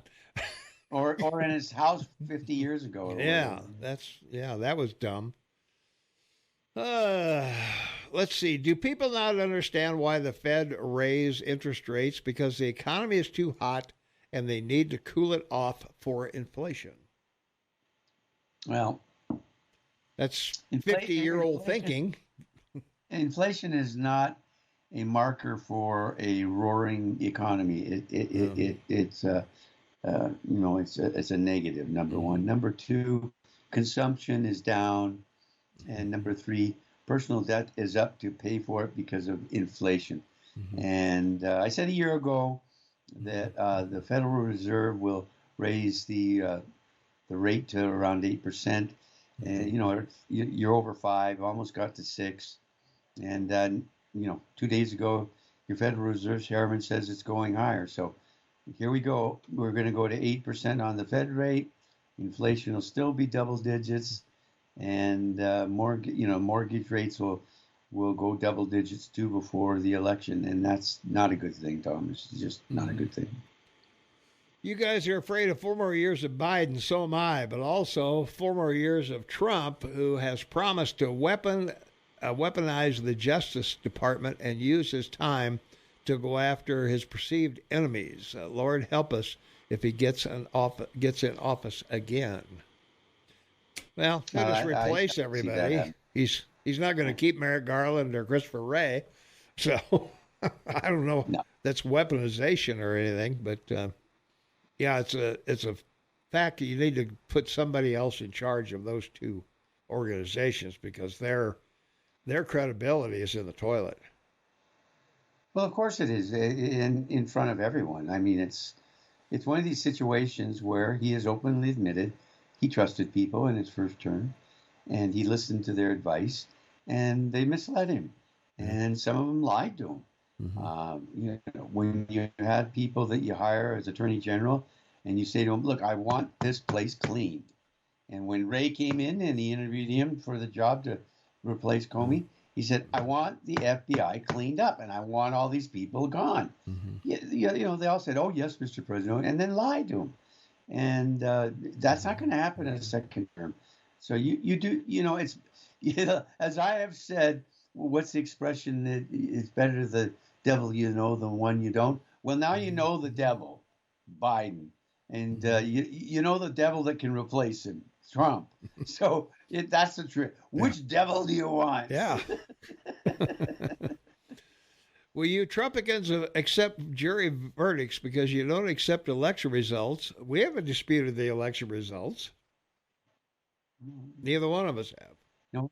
Neither one of us. My support for DeSantis is gone. He jumped the shark. Nikki Haley in 2024. Oh, my God. Less time in Maui than it took to get there because Trumpy spent 20 minutes in Puerto Rico, threw paper towels at victims. Not a word of criticism from Shane about that. I remember when candidate Trump went to Gulf after hurricane and caused more disruption as he took resources away from local authorities. So there you go. We'll be back right after the news. Still got a full hour. 1 full hour. Wow. That's a long time, an hour. Right after this. Stay tuned. 7 minutes after the hour of 10 a.m. It's Saturday. It's August 26, 2023. It's National Dog Day, Shane. All you dog owners out there, get out there and pamper your pets a little bit today. National Dog Day across the country. Yes. So enjoy it, yeah. Well, it's a staggering reality when you look at the numbers.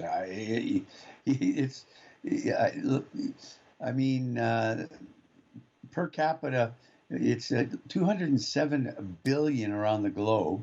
United States citizens, 123.6 billion on them. Canada, we spend about $2,000 a year on our pets. UK pet owners, 7.5 billion. Pounds, and China 31.8, 32 billion in yuan, and so on and so forth. So yeah, people around the world that have expendable income spend an immense amount of money providing good meals, good clothing, and a good house to have a dog's life. It's a remarkable reality. From our text line, 478-8298, you are on the radio. When you report facts wrong, it's your responsibility to correct. Trump lies. That's the point, and you don't care. Sad. I don't care if he lies or not. Biden just told one of the biggest whoppers for about the 84th time in Hawaii about his stupid little kitchen fire, losing his wife and lost the house and Corvette and a cat, whatever. I mean, this guy lies about everything. 18-wheeler driver, lived in a slave state. Come on, if there's anybody that's telling whoppers, I mean, and he keeps telling them. The staff, I guess, can't shut him up on these whoppers. He keeps telling. So yeah, if you want to put Trump lies up against Biden lies, hey, I'm all for it. Our job is not to decide if a lie is a lie. Our job is just to report what someone says. It's up to you to decide if it's a lie or not. Yeah, exactly. That's why we're here. We're just here to point things out. You know, it's up to you as to how you interpret it. So please. And to provide a reasonable explanation of why the heck it's happening. That would be it. So, all right. All right. Time for a little levity on the show. Okay. 522-TALK is the number. Caller, you're on with Tom and Shay. Good morning, boys. Rick. Yeah, you're breaking up. Checker? You're breaking up right on, John. Oh, it is our fact checker. Okay, Good morning, I heard fact Joel or checker. Hey. I realize you put the kibosh on me on the late section of the last segment or whatever, just because of where you were at. So you said kibosh, I had to use it there, Tommy. Okay, good deal. I had a bit of fun on Aaron's show last, I think, Thursday or something like that. I did a little short song, and it went over pretty well. And so I'm writing a tester song now. So that should be fun. I've got a good body on that one. But where do you go with that Trump mugshot? If you got a new design, what's the best way to maybe get that these advancements and the changes that I got going on, which would make it really right on? Where would I send it so that they get at least a chance to see it? Do you want to sell it? Idea? Do you want to sell it? Oh yeah, why not? Make some money so maybe I can run for Senate. Well, I will tell you exactly where to go. You want to go to cafepress.com. Cafepress.com. They'll make any T-shirt, any mug, any hat. It's where I had our Tom and Shane hats made. Yeah, and, but it's already copyrighted. The Trump mugshot. It's not copyrighted. Can't copyright it. Oh. Can't copyright it. No. Oh. Oh, okay. It's in the public domain. Yeah, nobody owns. No, it's like the Yellow Pages. Nobody owns the Yellow Pages. So. Well, they're not around anymore. Yeah, it's not copyrighted. You could snatch it off snatch it off anywhere. Yep. Oh, okay. I'm gonna do that. I got one for Shane here. I don't know if you've looked at it, but how much has the demand rise since Biden took over to like food banks, food stamps, and the like, kind of deal? Because I'm assuming that it's almost tripled the need to these outlets. Well, you're right. They have the request for food stamps in your country is accelerated under the Biden administration, and it's one of these situations that you find where people can't afford to buy food, just like because they have to choose between food or gas. Got to get to work, or do I feed my family? Yeah, food stamps, 42.4 million right now are on food stamps. Oh, okay. I did get a chance to watch the debates. I didn't need to make any notes on Trump's there because it was just great. Mm-hmm. Basically, all of them were running for vice president, making their best shot. So bye Pence. Basically, you were just a broken record, pretty much. With the masks and jabs coming out, here we go again. They both have been proven by science that they don't work. So that's I go with if he needs my help, that Valake Salami or whatever his name is, to help to reform or remove the federals like FDA, CDC. They just need we need some change in there. If anybody on any side, if you're looking at the abortion issue, you must combine the strengthening of foster care and adoption services, So it just goes hand in hand. So if you have more kids, you got to back them on up. And again, to these darn texters, what lies has Trump done? List them. Because we could write 4 books on the crime family lies and corruption. It's pretty crazy. And finally, on the texter earlier, talking about the sex scandal and lies or whatever, the sex scandal was only defamation, and Trump could have returned the defamation back on her for bigger bucks, but he just wanted to move forward. That's pretty much where it's at,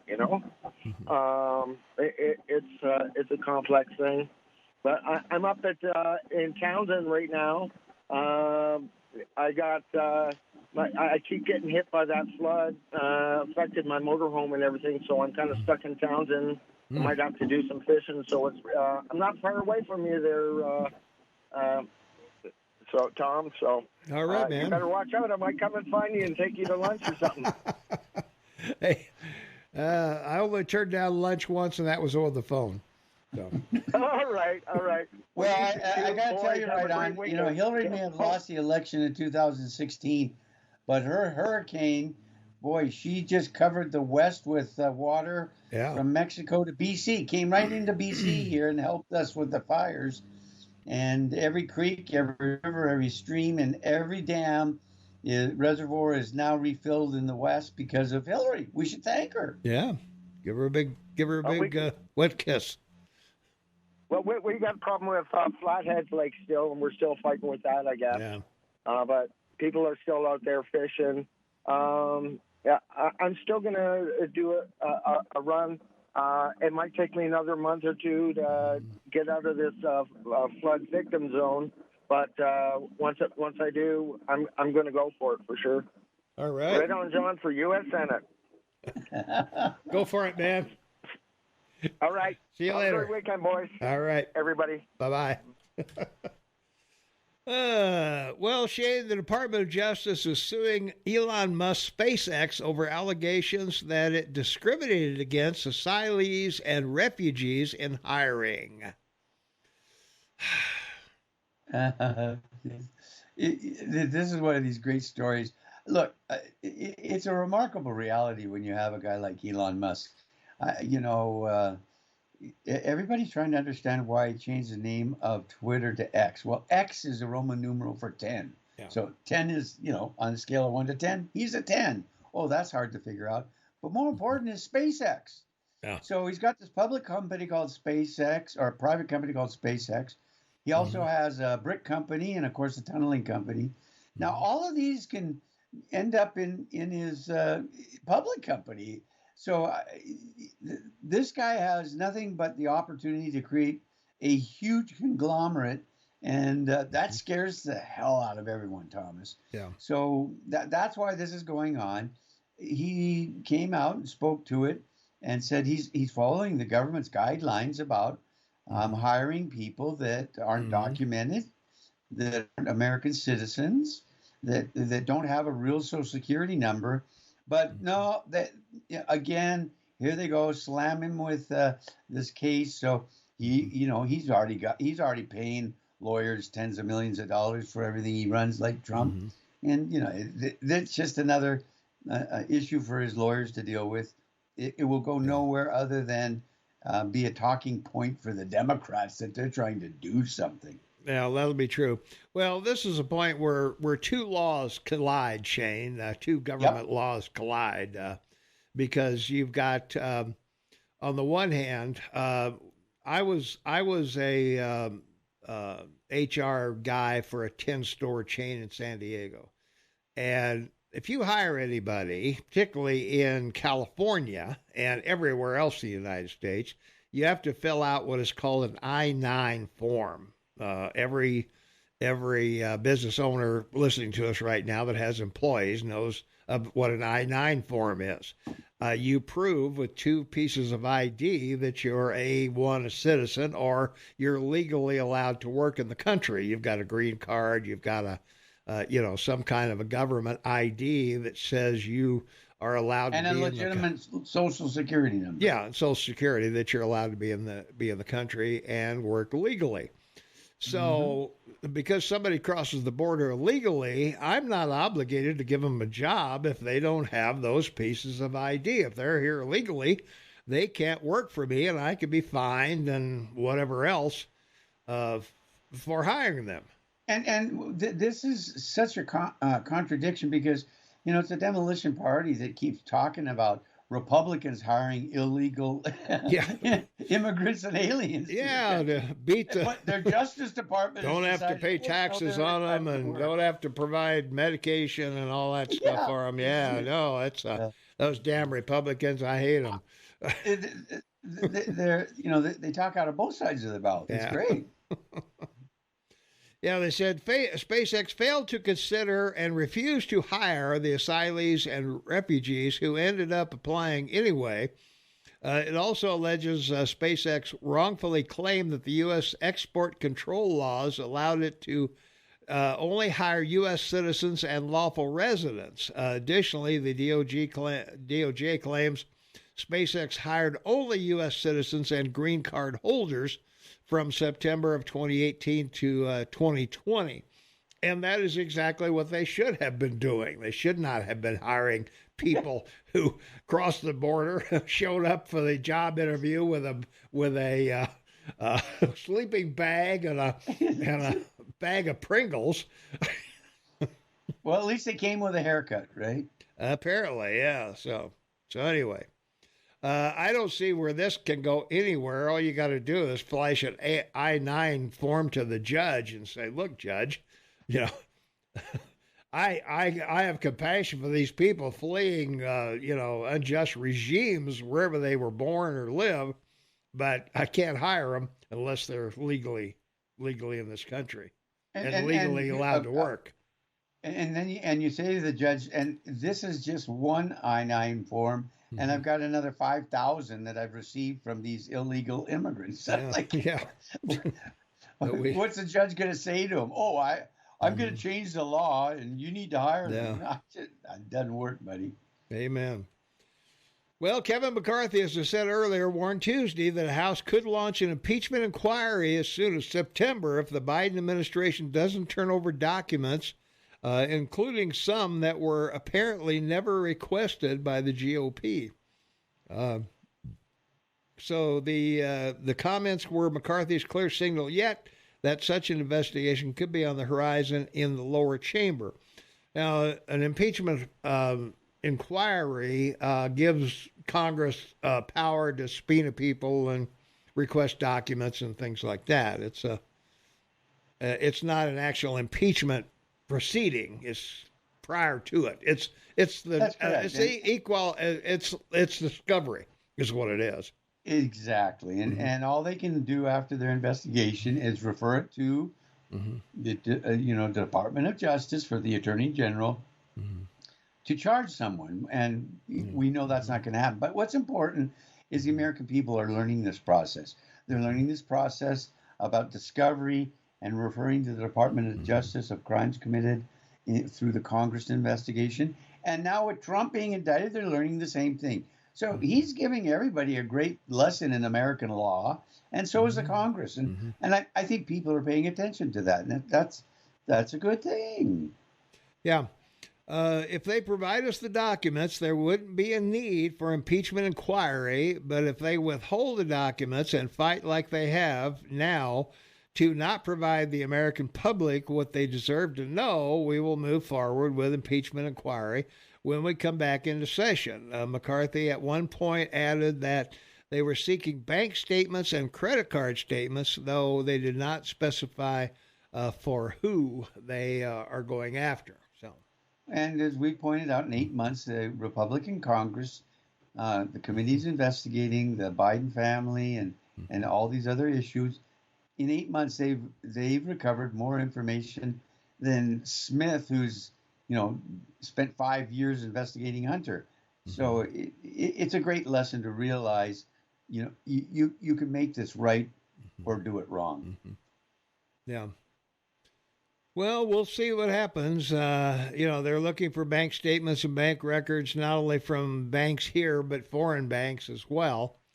So, and sometimes that takes time and legal ramblings back and forth between two countries as to what they'll release and what they won't. Not for China. My goodness, China, they released all their the Biden family bank accounts. Yeah. Seem to have in China. So there you go. Oh, and by the way, this was a great issue that came up in the last week by one of the committees in the Congress that they have now confirmed that your president had shared credit cards.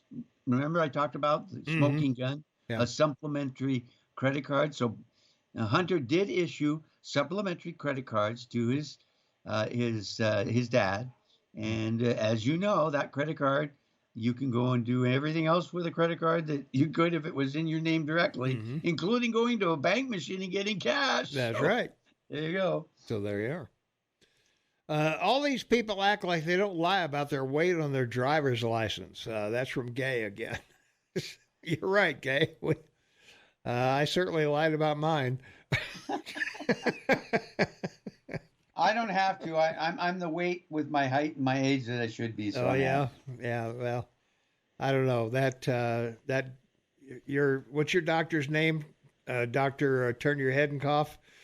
That's correct. That's correct. All right. I don't like Nikki Haley. She's bossy, snarky, and like a teacher everyone hates. I can see her being a teacher everyone hates. I can see that. But she's still a good teacher. That's why people hate her, because she's good. Well, it was interesting that they put her and Vivette together side by side. Yeah. So, I mean, seeing this Indian on Indian sort of back and forth was quite fascinating. I thought. Yeah, it's Vivek. Get it right. Vivek. Okay. Like cake. Vivek like cake. That's right. Okay. Say it 3 times. Ramen noodles, 49 cents a piece. Used to be 10 for $1. Wow. Hey, wasn't for ramen noodles, I couldn't have got through college, I don't think. I guess Biden should have thrown paper towels, and it would have endeared him to the people of Hawaii. Yeah, well, it would have helped. Better than telling a stupid story that he could relate to him because he had a kitchen fire. How narcissistic to make a comparison of a small kitchen fire, to what happened to the island. That island is just, you see the Google pictures of it. The devastation is overwhelming. Yeah, it's pretty remarkable. It's pretty remarkable.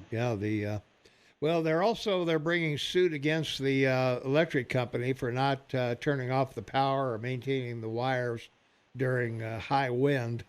And the wind is what really, videotape, the wind is really what took this thing over. The lines going down, and you've got a dead phone signal. They have people that took pictures or with their phones of power lines going down and starting a fire. But turns out the fire chief of the island held back water from firemen apparently because he wanted to make sure it was being properly used. It's just like the Democrats, no matter where they are, no matter what they run. I mean, it's just unbelievable. The guy in charge of the state FEMA operation, he had to resign. He was appointed by someone because of a family and had no understanding or background in it. The sad thing is he gets the job, it's a 6-digit number or a 6-digit salary. And it's like going into Walmart and the greeter can't tell you what aisle to go to because they never walk around the store to find out where everything is. Yeah. Well, let's take a phone call. 522-TALK is the number. Caller, you're on with Tom and Shane. What's going on? Hey, Thomas, Joe. Hey. Got some comments I want to make. Well, hang on, Joel. Let me hold you over the break because I've got to take a break here at the bottom of the hour. You can talk to Shane off the air, and we'll get you on as soon as we come back. So hang on. All right, we'll be right back with more right after this. So stay tuned.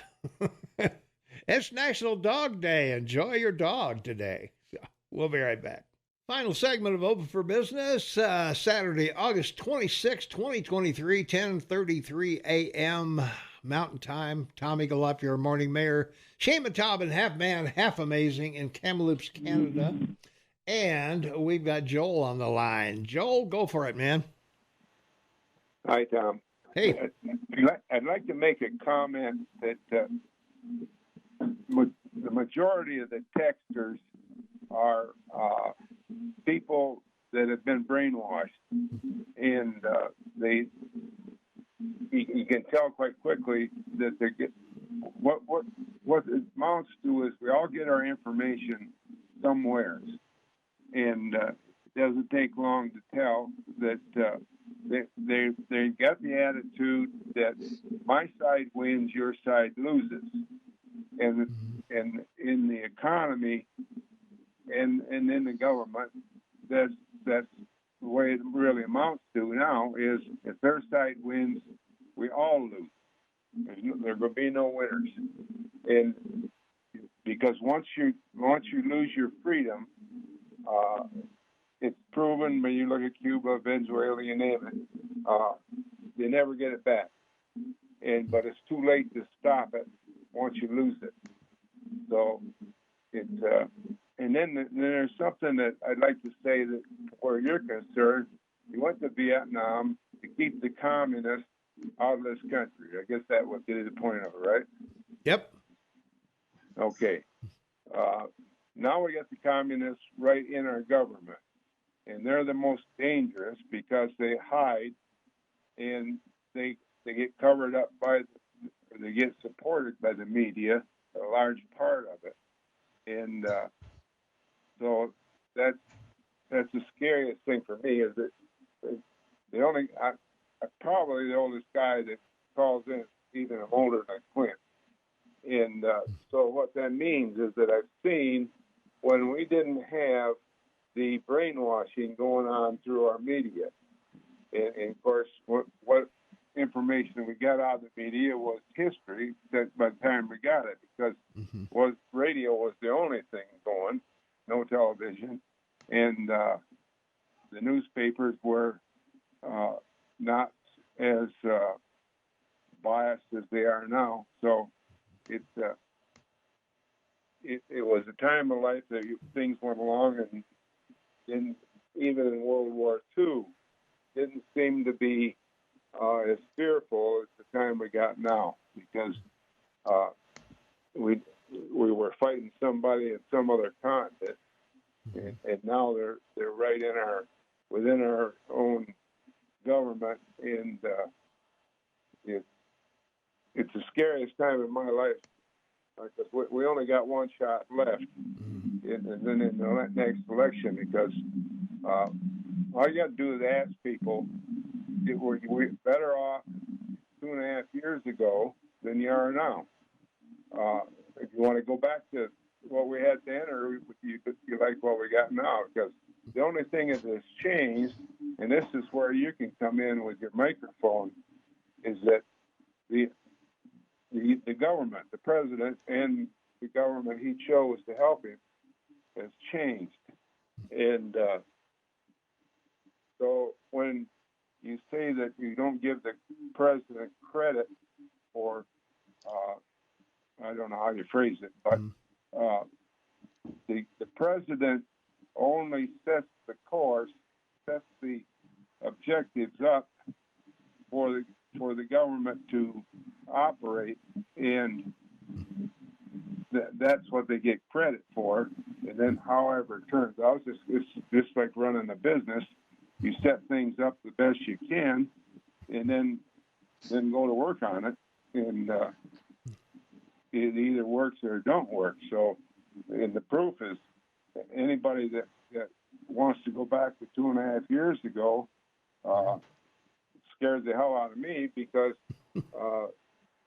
I know that I'm having a difficult time with the economy, and if I'm having a time, I know there's a whole lot of people having a worse time than I am, because it's gotten set up a little bit better. So those are my comments.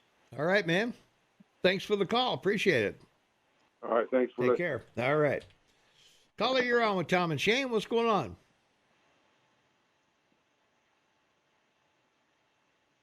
Hello. But I wanted to talk about our Walmart greeter in Mokina, Illinois. He was a great guy. He knew his stuff. He had a vest with all his pins from all the places he visited. But he had a habit of coming in late. He was always a little bit late, which aggravated some of the other employees and the management.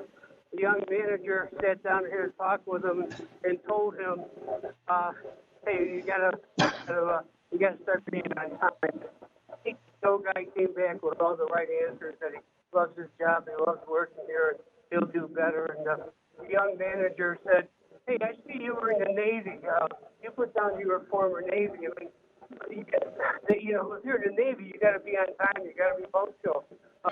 What did they do in the Navy to make sure you were there on time?" He said, "Well, you're right. When I was in the Navy, they did 3 things when I was late. Whenever I walked in late, they first saluted me and said, 'Good morning, Admiral. Would you like a cup of coffee? And what do you have planned for today?'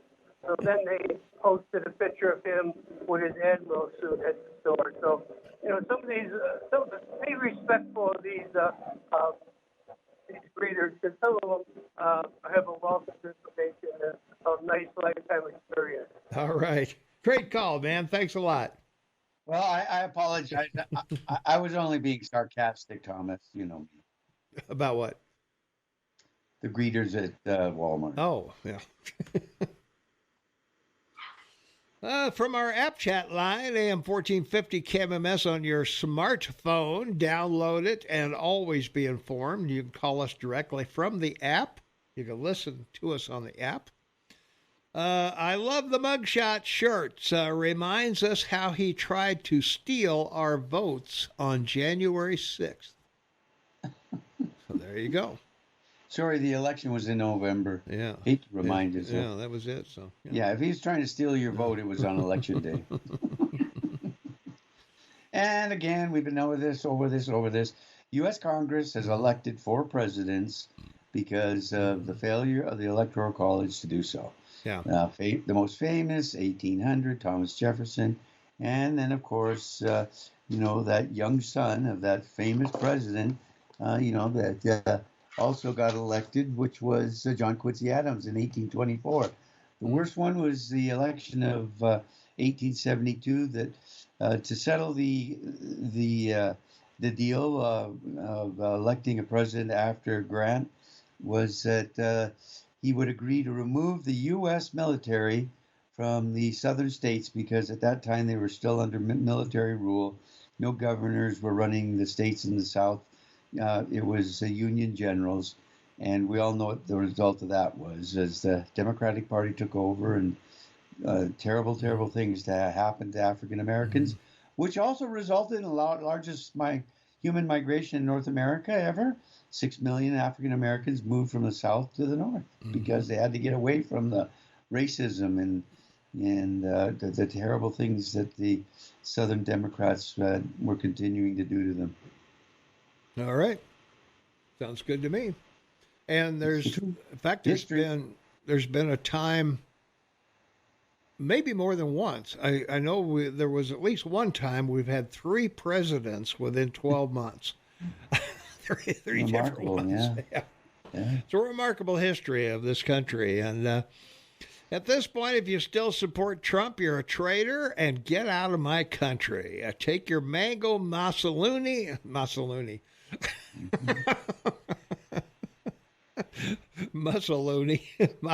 whatever his name is, that Italian guy, Mussolini.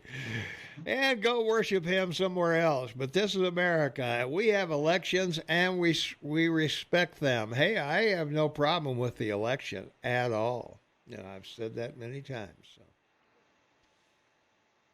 So. Jeff wants to know why they don't call Nimrata Rodaway by her real name.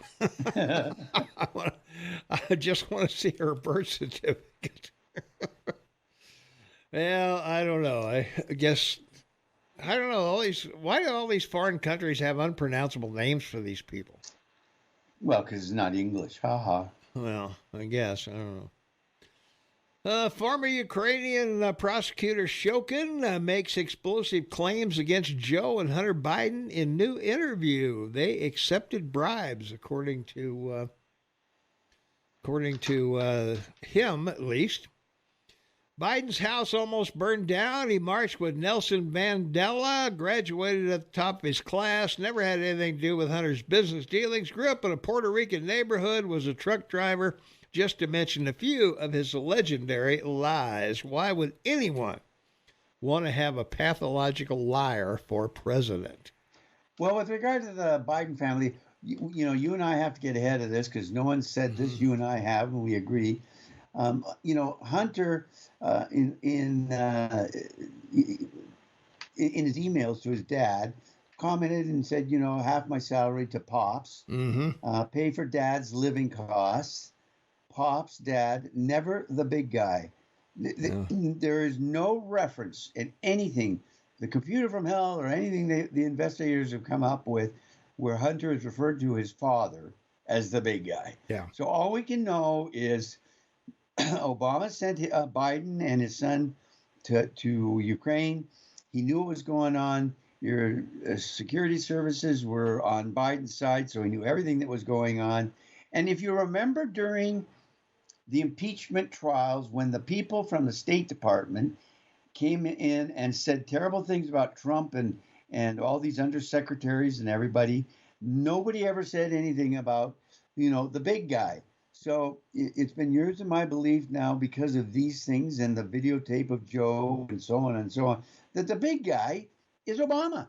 Yep. It's just, you know, he knew what Joe was doing. And, you know, Joe's on tape saying, call him. You know, if you don't think I can't cancel this $1 billion, call him. Yeah.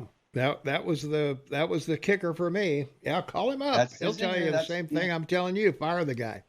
That's all right. Now, of course, they deny that, but that's a whole other story.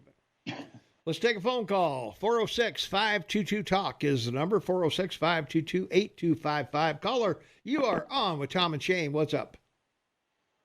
Hey, good morning, guys. Hey. Sorry, I'm going to switch gears here a little bit if you're okay with it. Sure. I attended the Summer Montana Economic Summit. Professor Pat Barkey from University of Montana gave much of the presentations. Anyways, I had an opportunity to corner Pat, Professor Barkey, and I asked him, I said, you know, if the federal government, the EPA, and the Biden administration is going to shut down Colstrip, what's stopping us as a state of Montana and telling the federal government to pack sand? And Pat looked at me and he said, it doesn't work that way. Well, anyways, this is for you guys and everybody else out there. Why doesn't it work that way? Why can't we tell them to pack sand? Just like we told the federal government we're not going to support them if they want to invade on our Second Amendment. You know, we're not going to help you. And that's law already in Montana. Why can't we just tell the federal government, pack sand, we're going to keep the lights on in Montana? Yeah, we used to have Montana Power. I don't know why we couldn't go back to something like that and buy a coal strip ourselves and keep it open or whatever. I mean, it would take a considerable amount of money to do it, but there's also a lot of money in Montana to do it. So, yeah, I wouldn't see why, you know, that they tell us, you know, what are we going to have to tear down dams or, you know, or things like that. Yep, the easy solution, we've talked about it, is you remove Montana from the power grid of your country, set up a Montana utility again, and put everything into it for the state to decide what to do with, and tell everybody else in the country, you want our electricity, you buy it from us. Yeah, there you go. Well, but the EPA and the Biden administration want to shut down Colstrip because they're natural gas and they're coal burning. And, you know, what's stopping us from just telling them, pack sand, we're going to do it anyway? Nothing that I'm aware of. Nothing. And they would have to come out with the military to forcefully shut us down. Which, of course, they would be breaking the 14th Amendment. I don't know so there you go. Either, but yeah, whatever's not reserved to the Constitution is reserved to the states. So the federal government is reserved to the states. So all right. Well, I think we're heading that way anyway. So we'll see how that pans out. Just side note, I concur with Obama being the big guy. He really is the big guy. He's the one that retooled the agencies like the FBI and CIA and justice system. He retooled it. It was Bush that passed the law, the Patriot Act, and that weaponized the agencies. But what Obama did is he came in and retooled it with Eric Holder and made them weaponized against people within the United States. And that's all Obama. That was Obama. Yeah. All right, all man. Right, guys, thanks a lot. Thanks much. All right, take care. Thanks for listening. All right. Ashley Babbitt, blood is on the hand of Trump's lie. What lie? What lie, Shane? I have no idea. Me either. I don't know. The blood should be on the hands of the guy who shot her, and why shoot a woman anyway? Well, I'm not a mind reader, and I'm not certainly a text decipher, so. Yeah. If he didn't lie, still be alive today. No, she wouldn't. I mean, nobody from the Trump campaign told anybody to attack the Capitol. Nobody. In fact, he wanted, and it's been proven, and we now know, and it'll come out in these cases, that he wanted to call up the Guard to protect the Capitol. And they said no. And they so said it was no. a setup. Yeah. Set up from the beginning, buddy. Yeah. I'm, Read the indictment. Do not turn on the radio for information. Read the indictment. Oh, you can read the indictment all day long, but it doesn't mean a damn thing. That's right. They have to prove the indictment. I was going to say. And one of the things you're not remembering is that Trump brought, I don't know, like 50 court cases to court, and they were thrown out. Those court cases are going to be entered as evidence in these proceedings.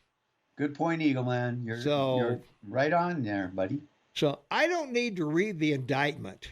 You know, I mean, I'm not on the jury. I'm not sitting in the judge's seat. You know, I ain't got the robe on. I don't really care what's in the indictment. All I care about is what's the verdict. Huh? Meanwhile, in Atlanta, hundreds of people are dying or being robbed, raped, shot, dying every week. And this woman does nothing to prosecute anyone. Yeah. You know, that's the bad part. Yeah. Yeah, that's the real story. Yeah. Hunter is a known liar, but all of a sudden, do you want to believe his emails? Wow, that's a choice. I'm glad I didn't vote for Hunter Biden. Yeah, me too. Yeah, I'm glad you didn't either. So good. Shows you've got some intelligence, I guess. Do you actually believe Biden is running things? Videos of him losing his way off the stage. Where's the integrity of all the government service employees who took the oath to uphold the Constitution? I've always endorsed Montana being independent of needing federal dollars. Yeah.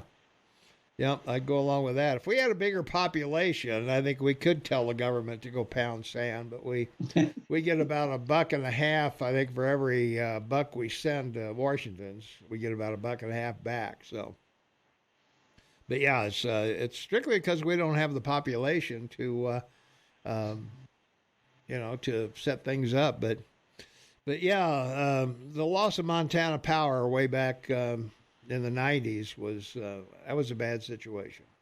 It was unfortunate, really bad. Yeah, a lot of people had bonds in that, invested in it, and lost their shirt. Wow.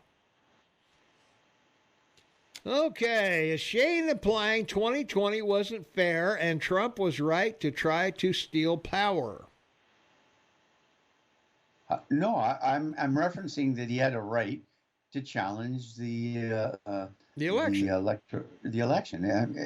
And as I said, oh, and by the way, the challenge by Jefferson in 1800, it lasted for 2 months. And the one with John Quincy Adams in 1824, it lasted for 4 months. So your government wasn't even operating because they couldn't decide on how to negotiate who to pick as president. So, you got to read your history to get all this, baby. According to Judge Seeley, I am standing for my expectation of not feeling harmed by inflation. I have no idea what that is, Jane. Yeah. Well, they must live on a farm with chickens and pigs and cows. So I guess. They don't have to go to the store to buy milk or butter or eggs or chicken or beef. Yeah. So, well, I don't know.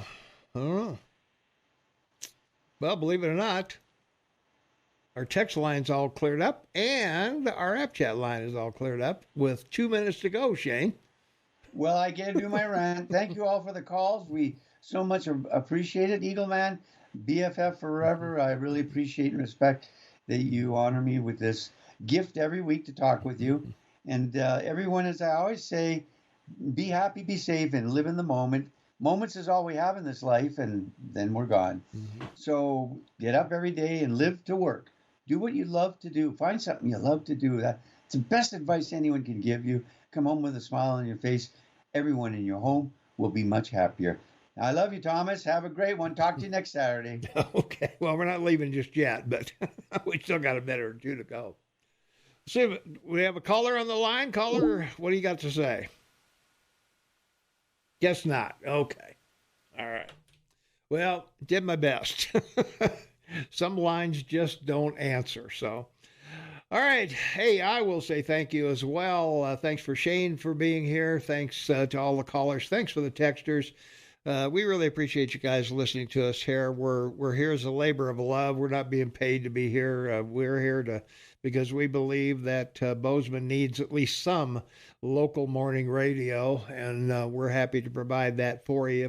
If we only get to do it one day a week, that's what we're going to do. So we appreciate you guys so much for supporting the show, for listening, for passing on to other people that we're on here.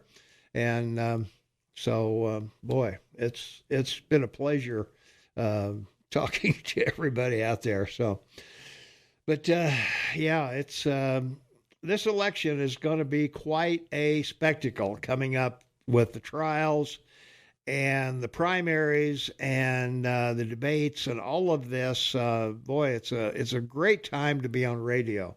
It really is, and it's a great time in history. We're going to see an amazing, a presidential candidate on trial, possibly indicted and imprisoned. There is that possibility. But boy, it's going to be quite a spectacle, and we are proud to be here to cover it for you. So. It's going to be it's pretty exciting. We got another Republican debate coming up in September, and they're making the qualifications a little stricter. So we may see fewer people on the dais in the next primary for the GOP. So. All right, that's going to wrap it up for me. Thanks so much again, and hey, we really appreciate you guys. And we will see everybody next week. So till next week, I am out of here.